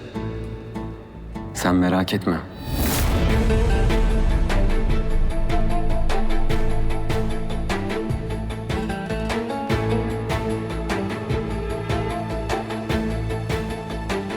O güne kadar o kişi rahatına baksın. Sonrası malum.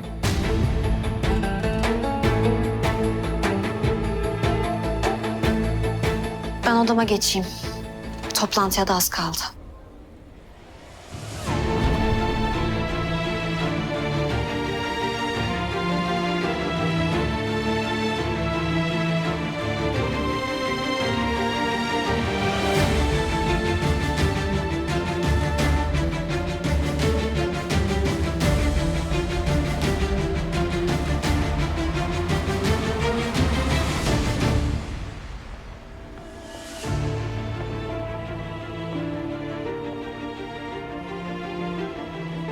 Benim odama geçelim. Orada hazırlanırız.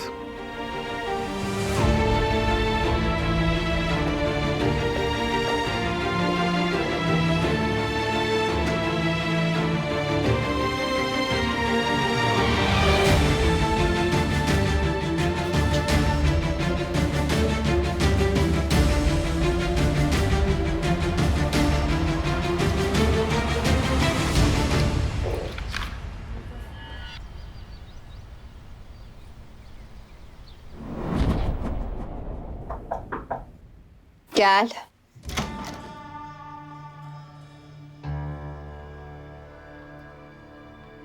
Gel Zehracığım.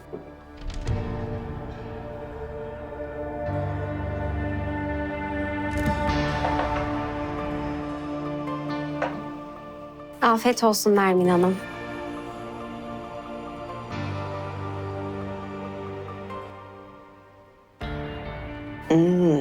Şahane.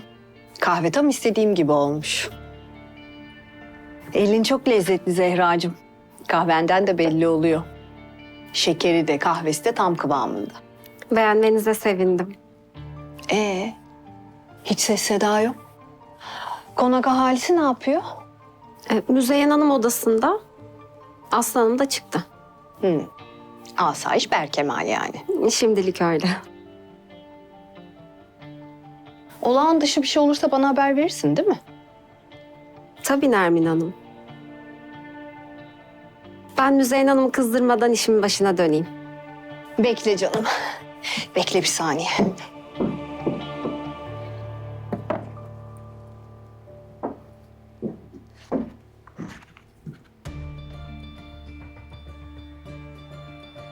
Bunlar benim pırlanta küpelerim. O kadar çok taktım ki sıkıldım artık. İstersen senin olabilir.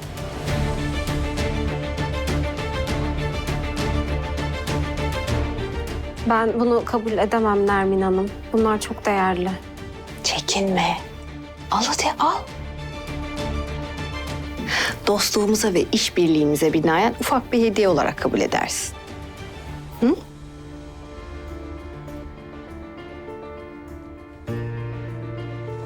Çok teşekkür ederim. Rica ederim. Seninle çok iyi anlaşacağımızı biliyordum. Çok yakışacak sana.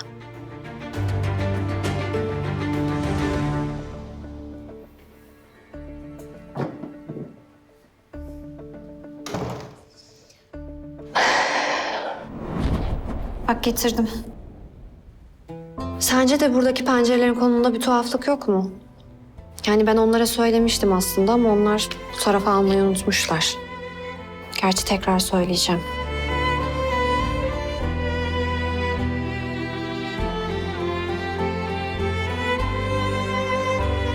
Tekrar söylemem gerekecek galiba.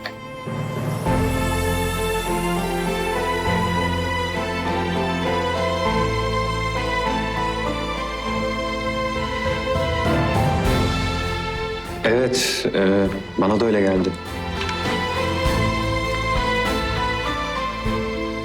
Tamam. Ben Yaşar'a söylerim, düzeltir o. Tamam. Teşekkürler. Mercan nereye? Sana çay söyledim o kadar. Öyle mi? Buyurun efendim. Teşekkür ederim. Afiyet olsun. Vay, Dursun amca hoş geldin. Hoş bulduk. Çay mı getirdin? Afiyet olsun. Teşekkürler. Vallahi çaylar da tavşan kanı gibi. Eline koluna sağlık usta. Afiyet olsun Kemal Bey. Eyvallah sağ ol.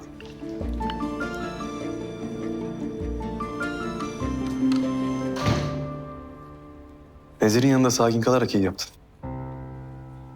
Şansını bayağı zorladı yalnız. Adam rahat tabii.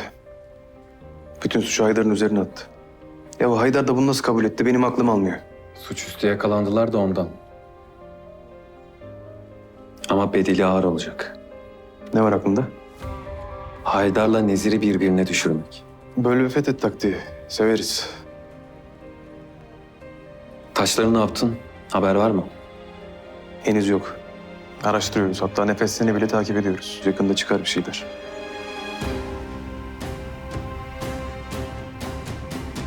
Güzel. Mercan ne yaptı? Yani bütün olayların arkasında babası olduğunu öğrenince. Öfkelendi tabii. Üzüldü de. Babasının gerçek yüzüyle karşılaştı. Ama sessiz kalmadı haksızlığa biliyor musun? Kafa tuttu babasını. Bak sen. Vallahi helal olsun kıza. Açıkçası ben de şaşırdım. Yani bu kadarını hiç beklemiyordum. Hakkaniyetli kızmış. Allah var. Dün bana çocukluğumuzda izlediğimiz bir çizgi filmi anlattı. Dün gibi aklımda. Analarımız pek iç açıcı değil anladığım kadarıyla. Değil. O filmi sinemadaymış gibi izleyeceği bir ortam yaratalım diyorum. Zor şeyler yaşadı. Belki biraz kafası dağılır. Ya bu iyi diyorsun, hoş diyorsun da. Aman diyeyim bu fikri ulu orta bir yerde söyleme ha.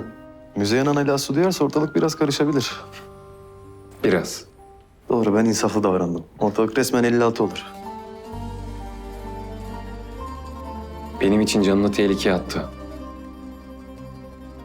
Onun karşılığında küçük bir jest işte. Tabii canım. Ufacık bir jest. Eminim altında başka sebep yoktur zaten. Bir şey mi ima ediyorsun? Yok. Bir şey ima etmiyorum. Aşk olsun, ben sana ne zaman bir şey ima etmişim Ateş? Kalbimi kırıyorsun artık.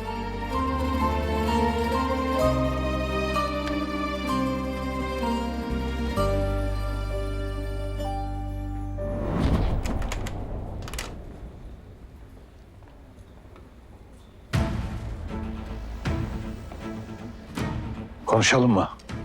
Çıkacaktım şimdi. Ne oldu? Ne bu yüzün hala?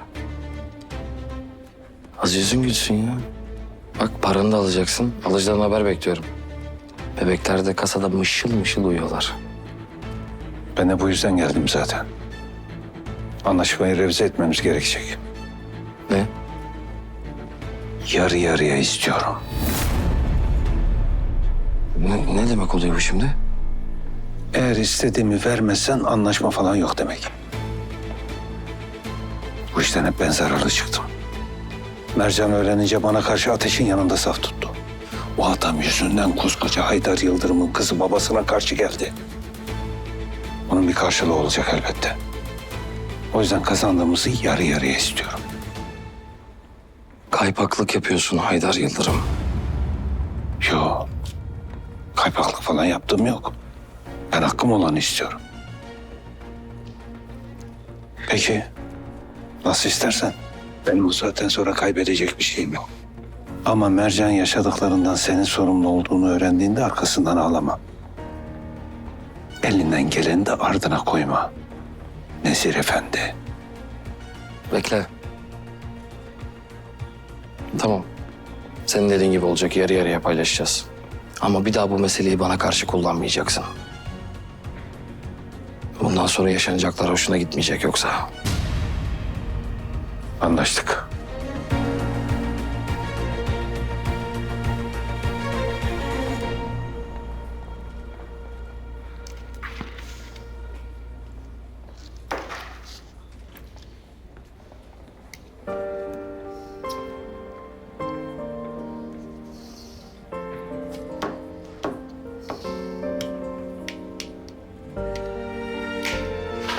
Mercan, ne oldu? Niye keyifsizsin? Öyle bir şey öğrendim ki Demet. Ne oldu Mercan? Ateş'i babamın adamları kaçırmış. Ne? Kendi ağzıyla söyledi. İnanmıyorum. Gerçekten mi? Ama o olayda sen de zarar görebilirdin Mercan. Haydar amca nasıl yapar böyle bir şeyi? Benim oraya gitmem hesapta yoktu tabii. İnanamıyorum. Ben de. İnsanın kendi ailesine güvenememesi korkunç bir şey. Ateş de boş yere abimi suçlamış. Abim anlattı. Yok yere tartışmışlar yine. Ya düşünebiliyor musun? Abimi yani. Ona da sana da yapmadığı kalmadı. Dikkat et Mercan. O adam normal değil. Yani aslında biraz değişti. Bana karşı tutumu falan ne bileyim böyle korumacı. Başka biri gibi. Ateş mi? Eskisi gibi hoyrat değil. Daha iyi biri gibi. İyi davranıyor bana. Daha iyi işte. Aynı adamdan bahsettiğimize emin misin? Öfkesi dindi biraz daha. Yani öyle radikal bir değişiklik yok tabii ama kötünün iyisi diyelim. Bakışları bir farklı sanki. Acaba içindeki o iyi insan mı dışarı çıkıyor yoksa yine oyunlarından birisi mi bilemiyorum, anlamıyorum.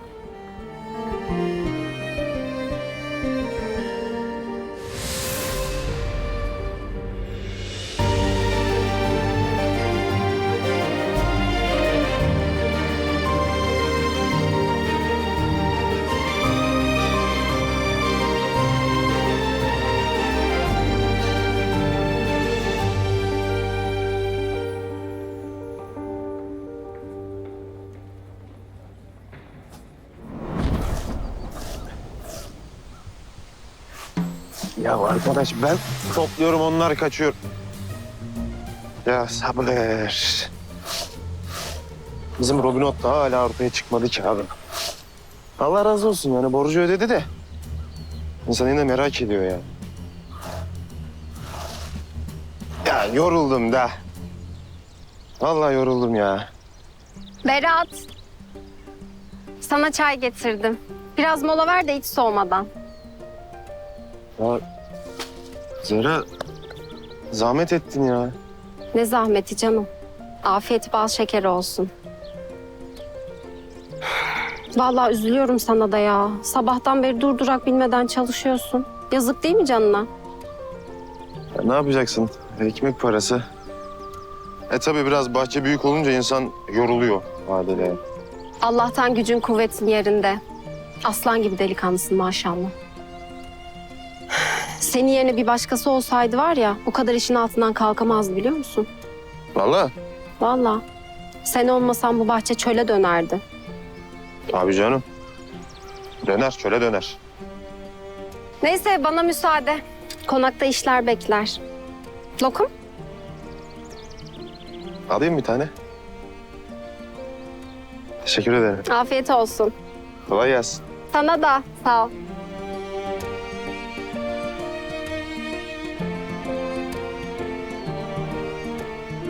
Tabii canım. Ben olmasam bu bahçe var ya çöl çöl. Ulan Berat, ulan Berat. Aferin sana. Gir.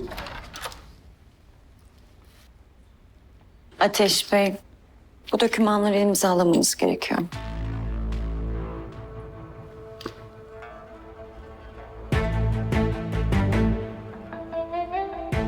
Biz bu dosyalara daha önce bakmıştık değil mi Zahide Hanım? Evet evet, verdiğiniz notları değiştirdim ben zaten, hallettim.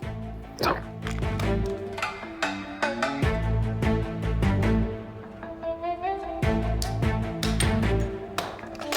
Buyurun. Teşekkürler.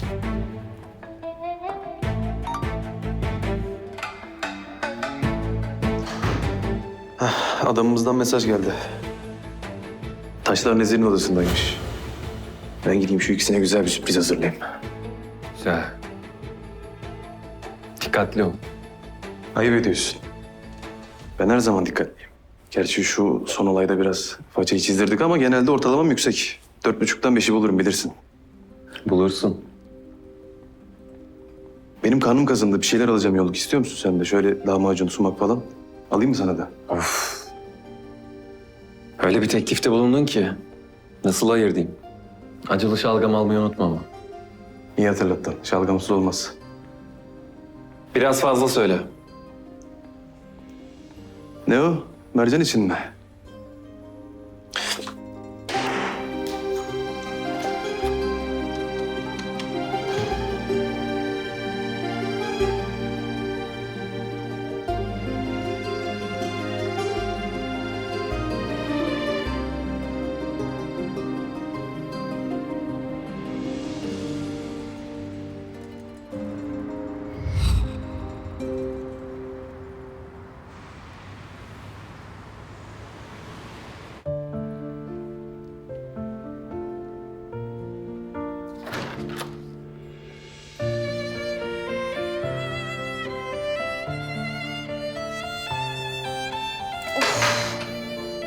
Bunlar ne böyle?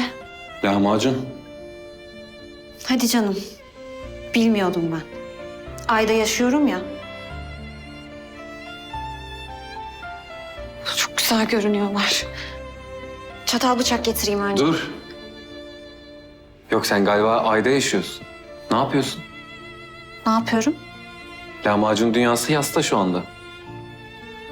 Nedenmiş o? Çatal bıçak dedin. Demese miydim? Sakın. Sakın bir daha söyleme. Çatal bıçak. Lahmacuna bu işkenceyi yaptırmam. Sen beni tehdit mi ediyorsun? Lahmacuna hürmeten diyelim. Ne var bunda anlamadım ben. Anlamazsın tabii. Çünkü lahmacun yemek bir kültürdür. Arada o sırça köşkünden çıktı. Aramıza katıl. Hemen ötekileştir beni tabii. Ben biliyorum nasıl yiyileceğini. Sadece seni denedim. Böyle şirket ortamındayız falan ya. Sen de hemen tuzağa düştün. Tabii. Öyledir. Bıraksam çatal bıçak getirip şanıma leke sürdürecektin. Amma uzattın sen de. Yani şurada bir lahmacun yiyeceğiz. Buz gibi oldu sana laf yetiştirmekten. Lahmacun benim kırmızı çizgimdir. Ona göre. Bir sen varsın çünkü lahmacun yiyen.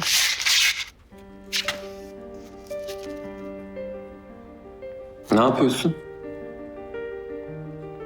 Katlıyorum. Bırak, beni izle.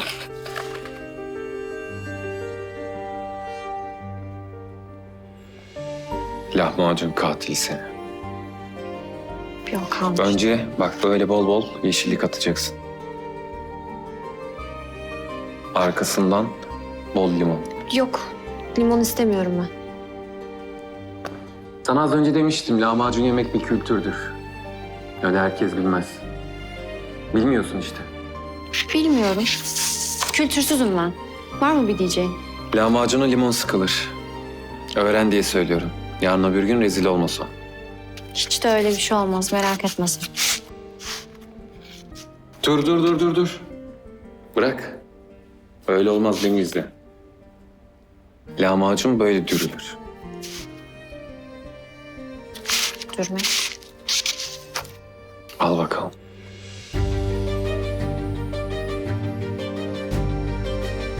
Bak beni iyi izle. Öğren bunu. Sonra rezil olma başka bir yerde. Yeşilliğimizi atalım. İyi bak. İzle de öğren. Limonumuzu sıkalım.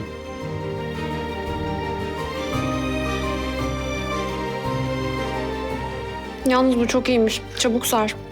Yani dur.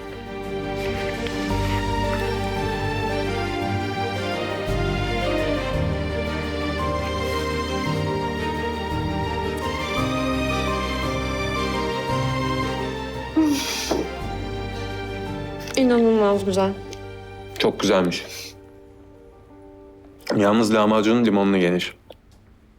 Yok ben almayayım sağ ol. Beğeneceksin ama.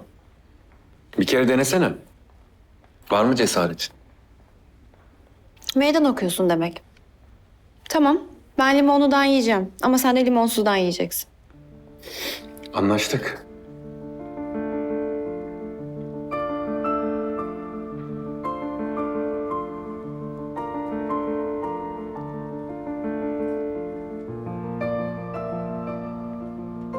Limonlu daha güzel. Yani tamam. Kabul ediyorum iyiymiş. Ama benimki daha güzel.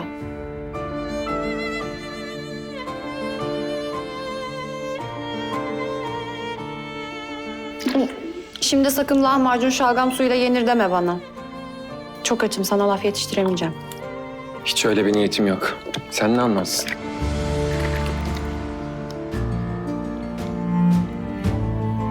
İşte böyle. Oh.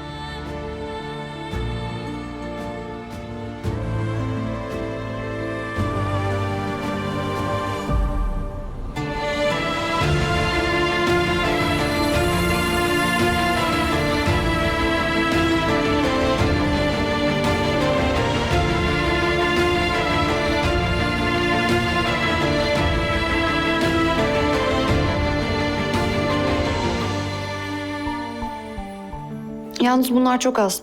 Biz doyacak mıyız bunlarla? Sen bir tane yersin diye düşünmüştüm. Bu gidişle hepsini yerim.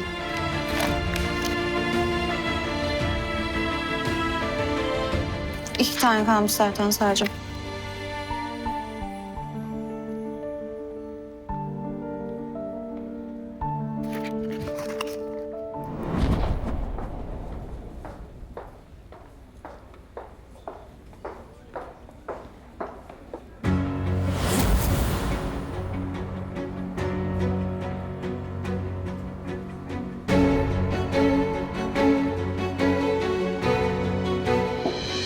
Ne yapıyorsun be? Delirdin mi? Şirketteyiz. Ateş bizi görürse ne olur biliyor musun? İkimizin de canını okur. Asıl ben onun canını okuyordum da son dakika direkten döndü. İyi oldu bu mevzuyu açtın. Bir daha böyle bir olay yaşanmayacak. Anladın mı beni? Sen beni nasıl Mercan konusunda uyardıysan... ...ben de seni Ateş konusunda uyarıyorum. Onun saçının teline bile zarar vermeyeceksin. Yoksa yakarım senin Nezir. Sahi söylesene. Ateş neyi bekliyor? Benim bildiğim herif çoktan hesap sormaya gelirdi. Var bunun altında bir şeyler. Dinleniyor şimdilik. Lan ne dinlenmesi? Altı üstü bir kurşun sıyırıp geçmiş. Ne? Ne kurşunu? Sen bilmiyor muydun? Seni son kez uyarıyorum. Eğer Ateş'e zarar vermeye kalkarsan... ...seni doğduğuna pişman ederim. Anladın mı beni?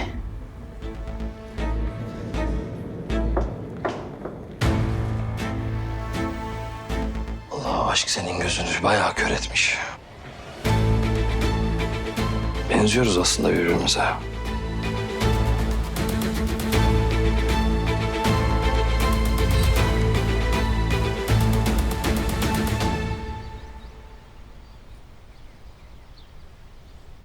Toplantı bayağı verimli oldu. İyi hazırlanmış çocuklar. Yalnız lahmacunlar çok iyiydi. Orası çok iyidir. Tam Adana işi. Gerçekten çok iyiydi.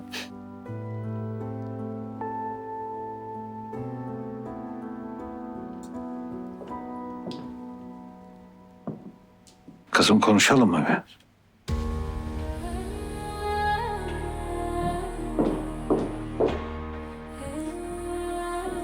Hepsi senin suçun. Her şeyi berbat ettiğin gibi kızımla da aramı bozdun. Sorumluluğu başkasında arama. Sen ne yaptıysan kendin yaptın. Ne bekliyorsun o zaman? Sen başkası için bile kafama silah dayadın. Bedel ödetmek için beklemezsin. Böyle endişeli beklemen daha keyifli. Hem benim de bir şey yapmama gerek yok aslında. Sen en büyük darbeyi en yakınından, kanından, canından aldın zaten.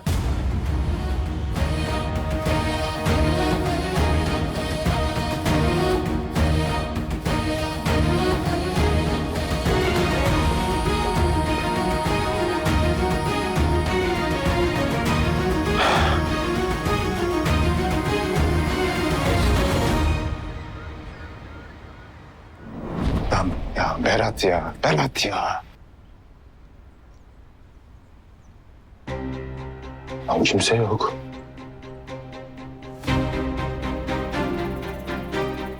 Ulan gelmese miydim ya? Tefeciyle oyun olmaz Berat. Merak uğruna şimdi canımızdan olmayalım ya.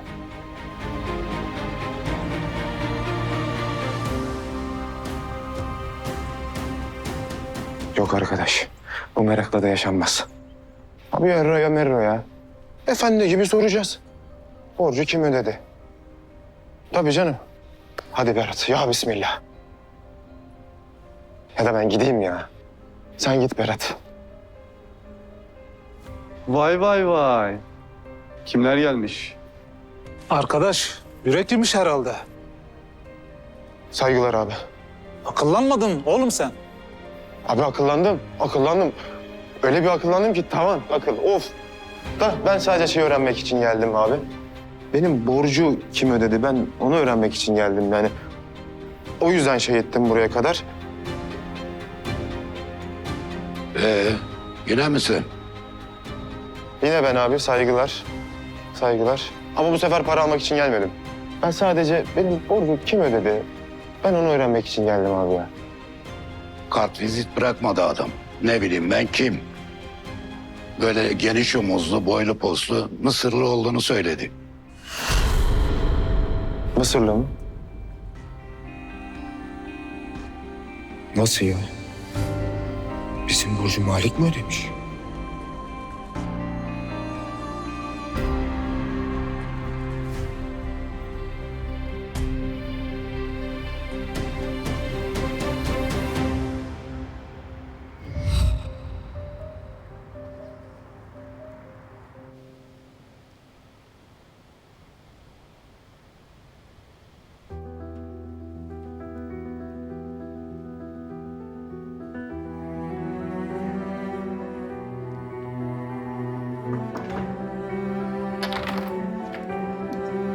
Müsaitsen gelebilir miyim kızım?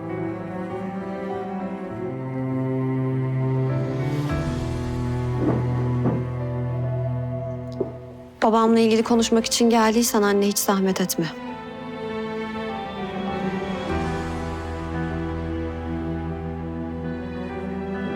Bak kızım. Öfkeni anlıyorum. Hak da veriyorum sana.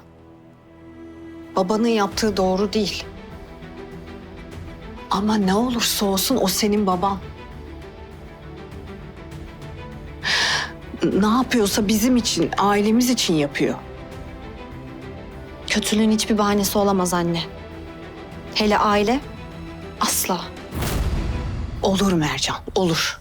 Hem de bal gibi olur. Karahanlar hayatımıza girdiğinden beri neler yaşadık bilmiyor musun? Türlü türlü hakaretler, eziyetler. Gözümüzün önünde işkence yaptılar sana. Hepsinden en kötüsü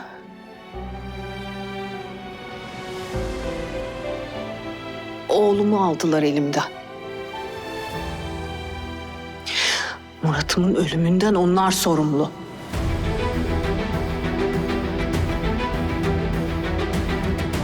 Bunlar yetmiyormuş gibi de babanı suçsuz yere gözaltına aldılar.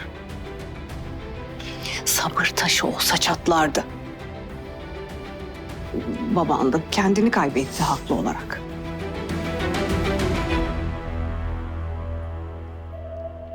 Mercan. Bak kızım. Babayla kız arasında küslük olmaz. Hem baban sana ne kadar düşkün biliyorsun. Ne fedakarlıklar yaptı küçükken. Biliyorsun bunların hepsini.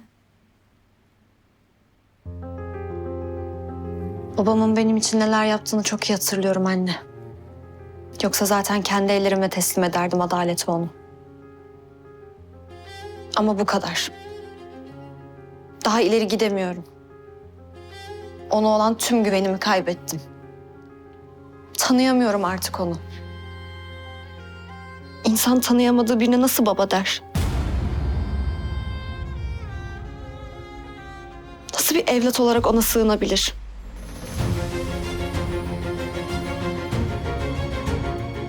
Üzgünüm anne ama ben babamı affedebileceğimi sanmıyorum anne.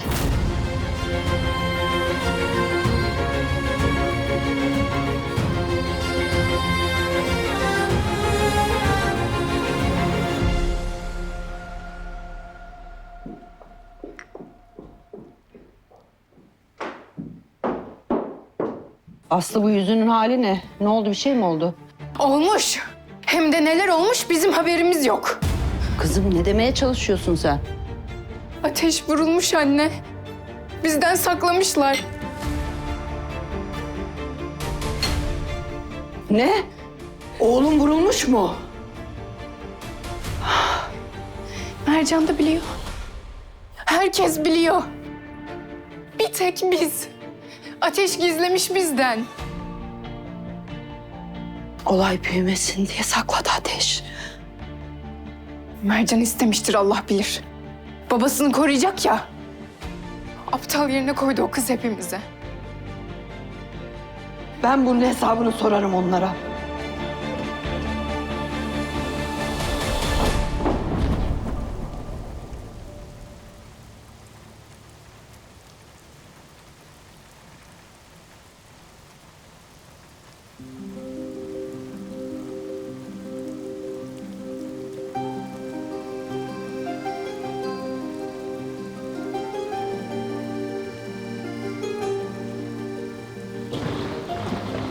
Bir de ıslanmışsın. Çok değil. Bak şimdi.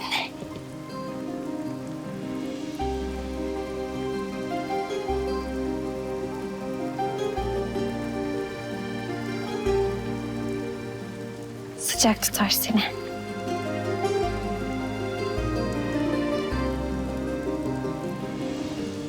Kendi ellerimle ördüm.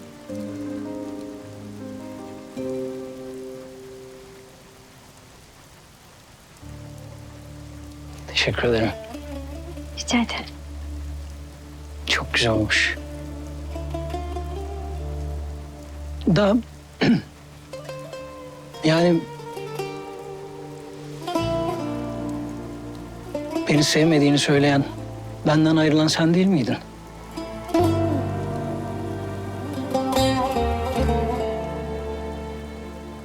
Yani ne oldu da şimdi gittim diye üzülüyorsun? Bana atkı örüyorsun. Hediye ettiğim kolyeyi takıyorsun.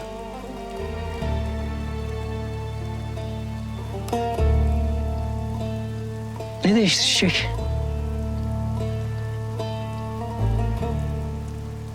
Yoksa benimle oyun mu oynuyorsun sen?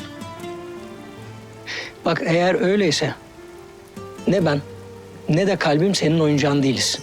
Malik.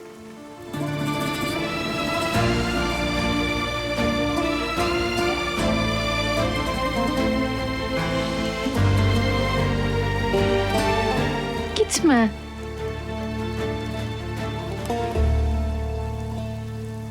Bana gitmemem için tek bir sebep söyleyecek. Malik, ben... Sen ne Çiçek? Ben hala sana çok aşığım.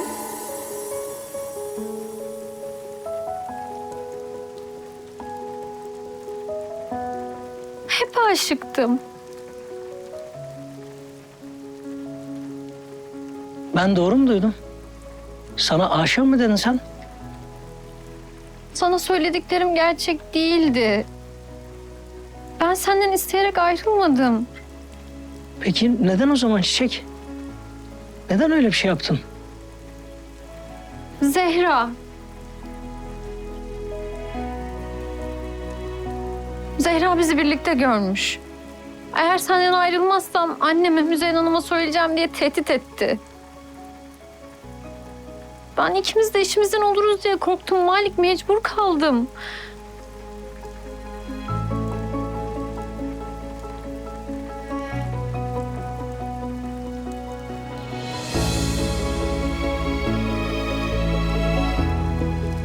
Ben seni sevmekten hiçbir zaman vazgeçmedim.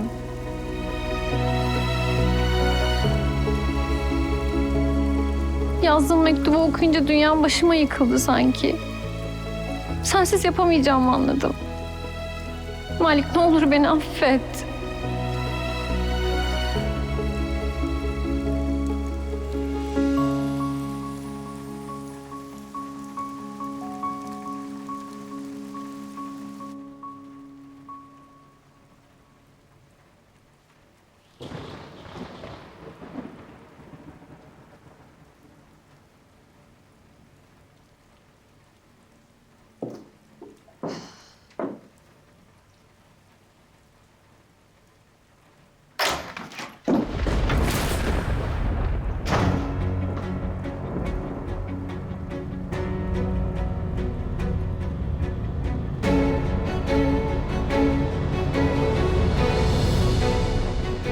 Ne oluyor Müzeyyen Hanım?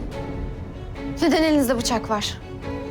Oğluma zarar vermek neymiş göstereceğim. Sana da babana da.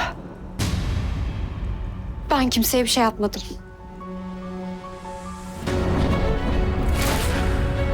Bırak bu masum kız numaralarını. Ruhunuz kötü sizin. Ateşi babanın tuzağına düşürdüğünü biliyorum.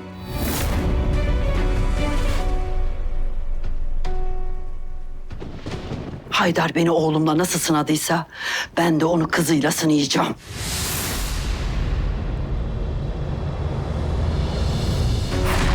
Ne yapıyorsun sen Müzeyyen anne?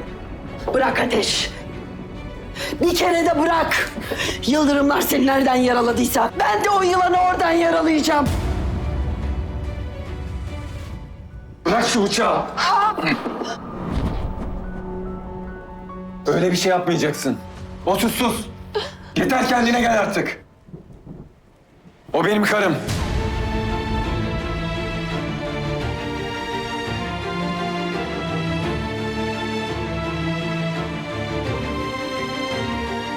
Kendine gel. Ona dokunmana izin vermem. İçeriye geç. Aslı sen de yürü.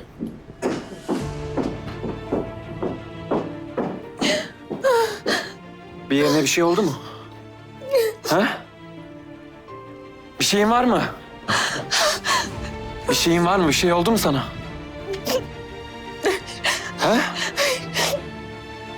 Tamam. Hemen geliyorum. Hemen.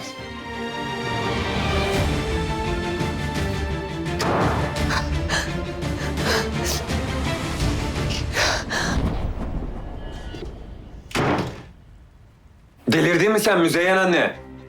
Hala anlamadın mı oğlum? Kimse benim evlatlarıma zarar veremez.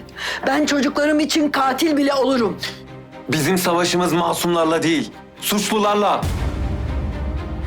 Hem katil miyiz biz? Bu ne böyle? Onun bir suçu yok. Onu rahat bırak. Yıldırımlar için bana karşı mı geliyorsun? Dokunamazsın diyorsun ha? Soyadının Yıldırım olması onun suçlu olduğu anlamına gelmiyor. Hem artık onun soyadı Karahan. Benim karım. O masum. Zarar vermek şöyle dursun. Kurtarmak için canını tehlikeye attı. Buna mı inanıyorsun gerçekten? O kız kesinlikle masum değil. Oyun oynuyor seninle. Son kez söylüyorum Müzeyyen anne. Onu artık rahat bırakacaksın. Nokta.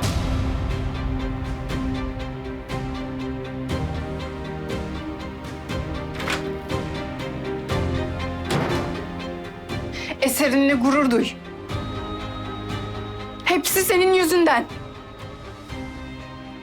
Evlenmesine engel olamadın.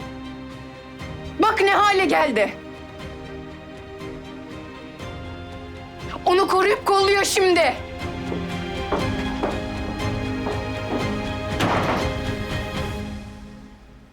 Ben yapacağımı biliyorum.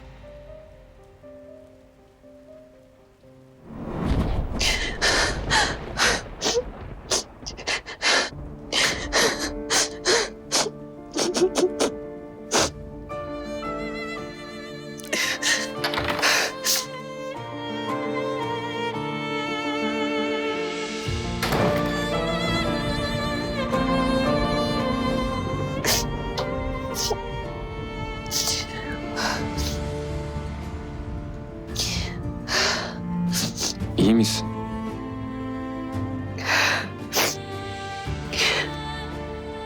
İyiyim. Emin misin? O benim karım. Kendine gel. Ona dokunmana izin vermem.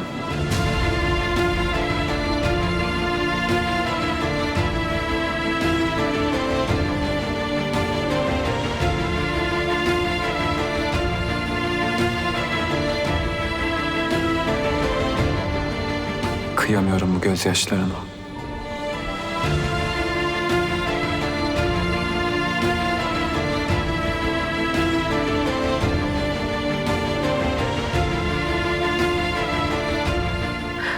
Bak.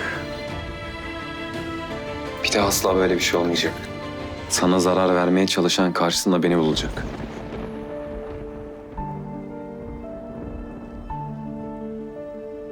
Asla izin vermem buna. Bunu bil.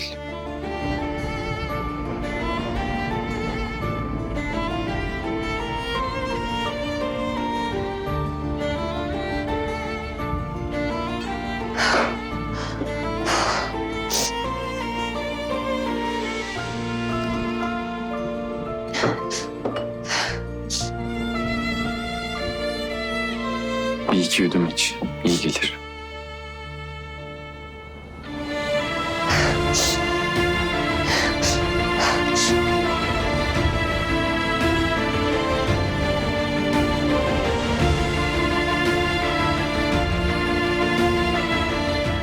Sağ ol.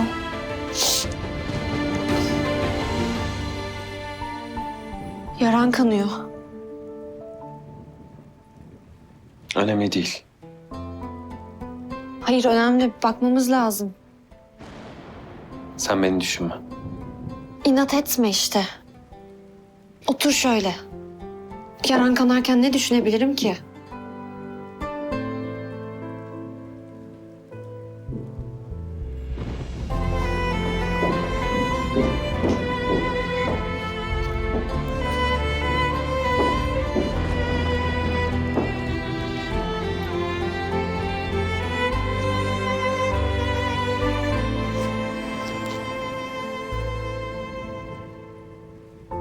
Bırak yardım edeyim.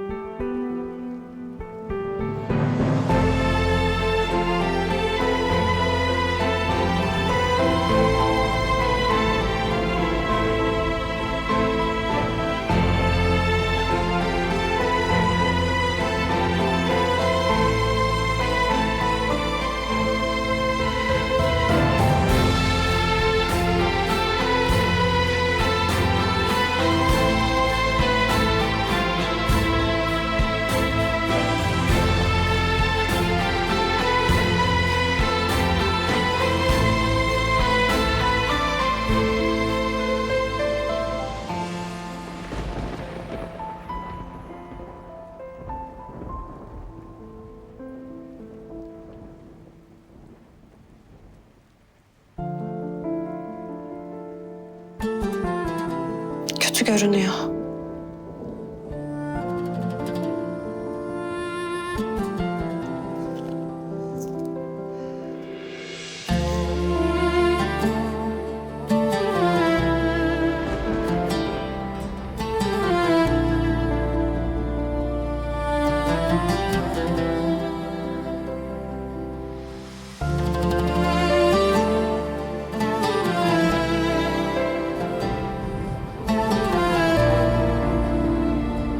Ellerin titriyor.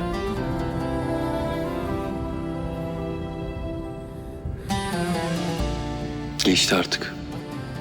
Ben buradayım. Kimse sana zarar veremez. Güven bana. Ben...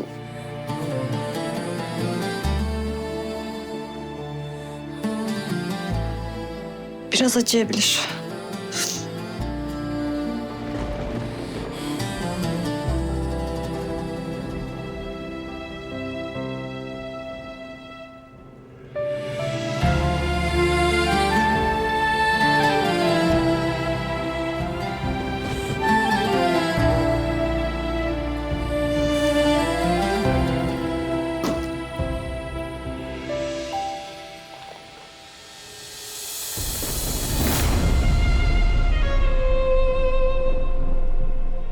Allah'ım bu izler ne?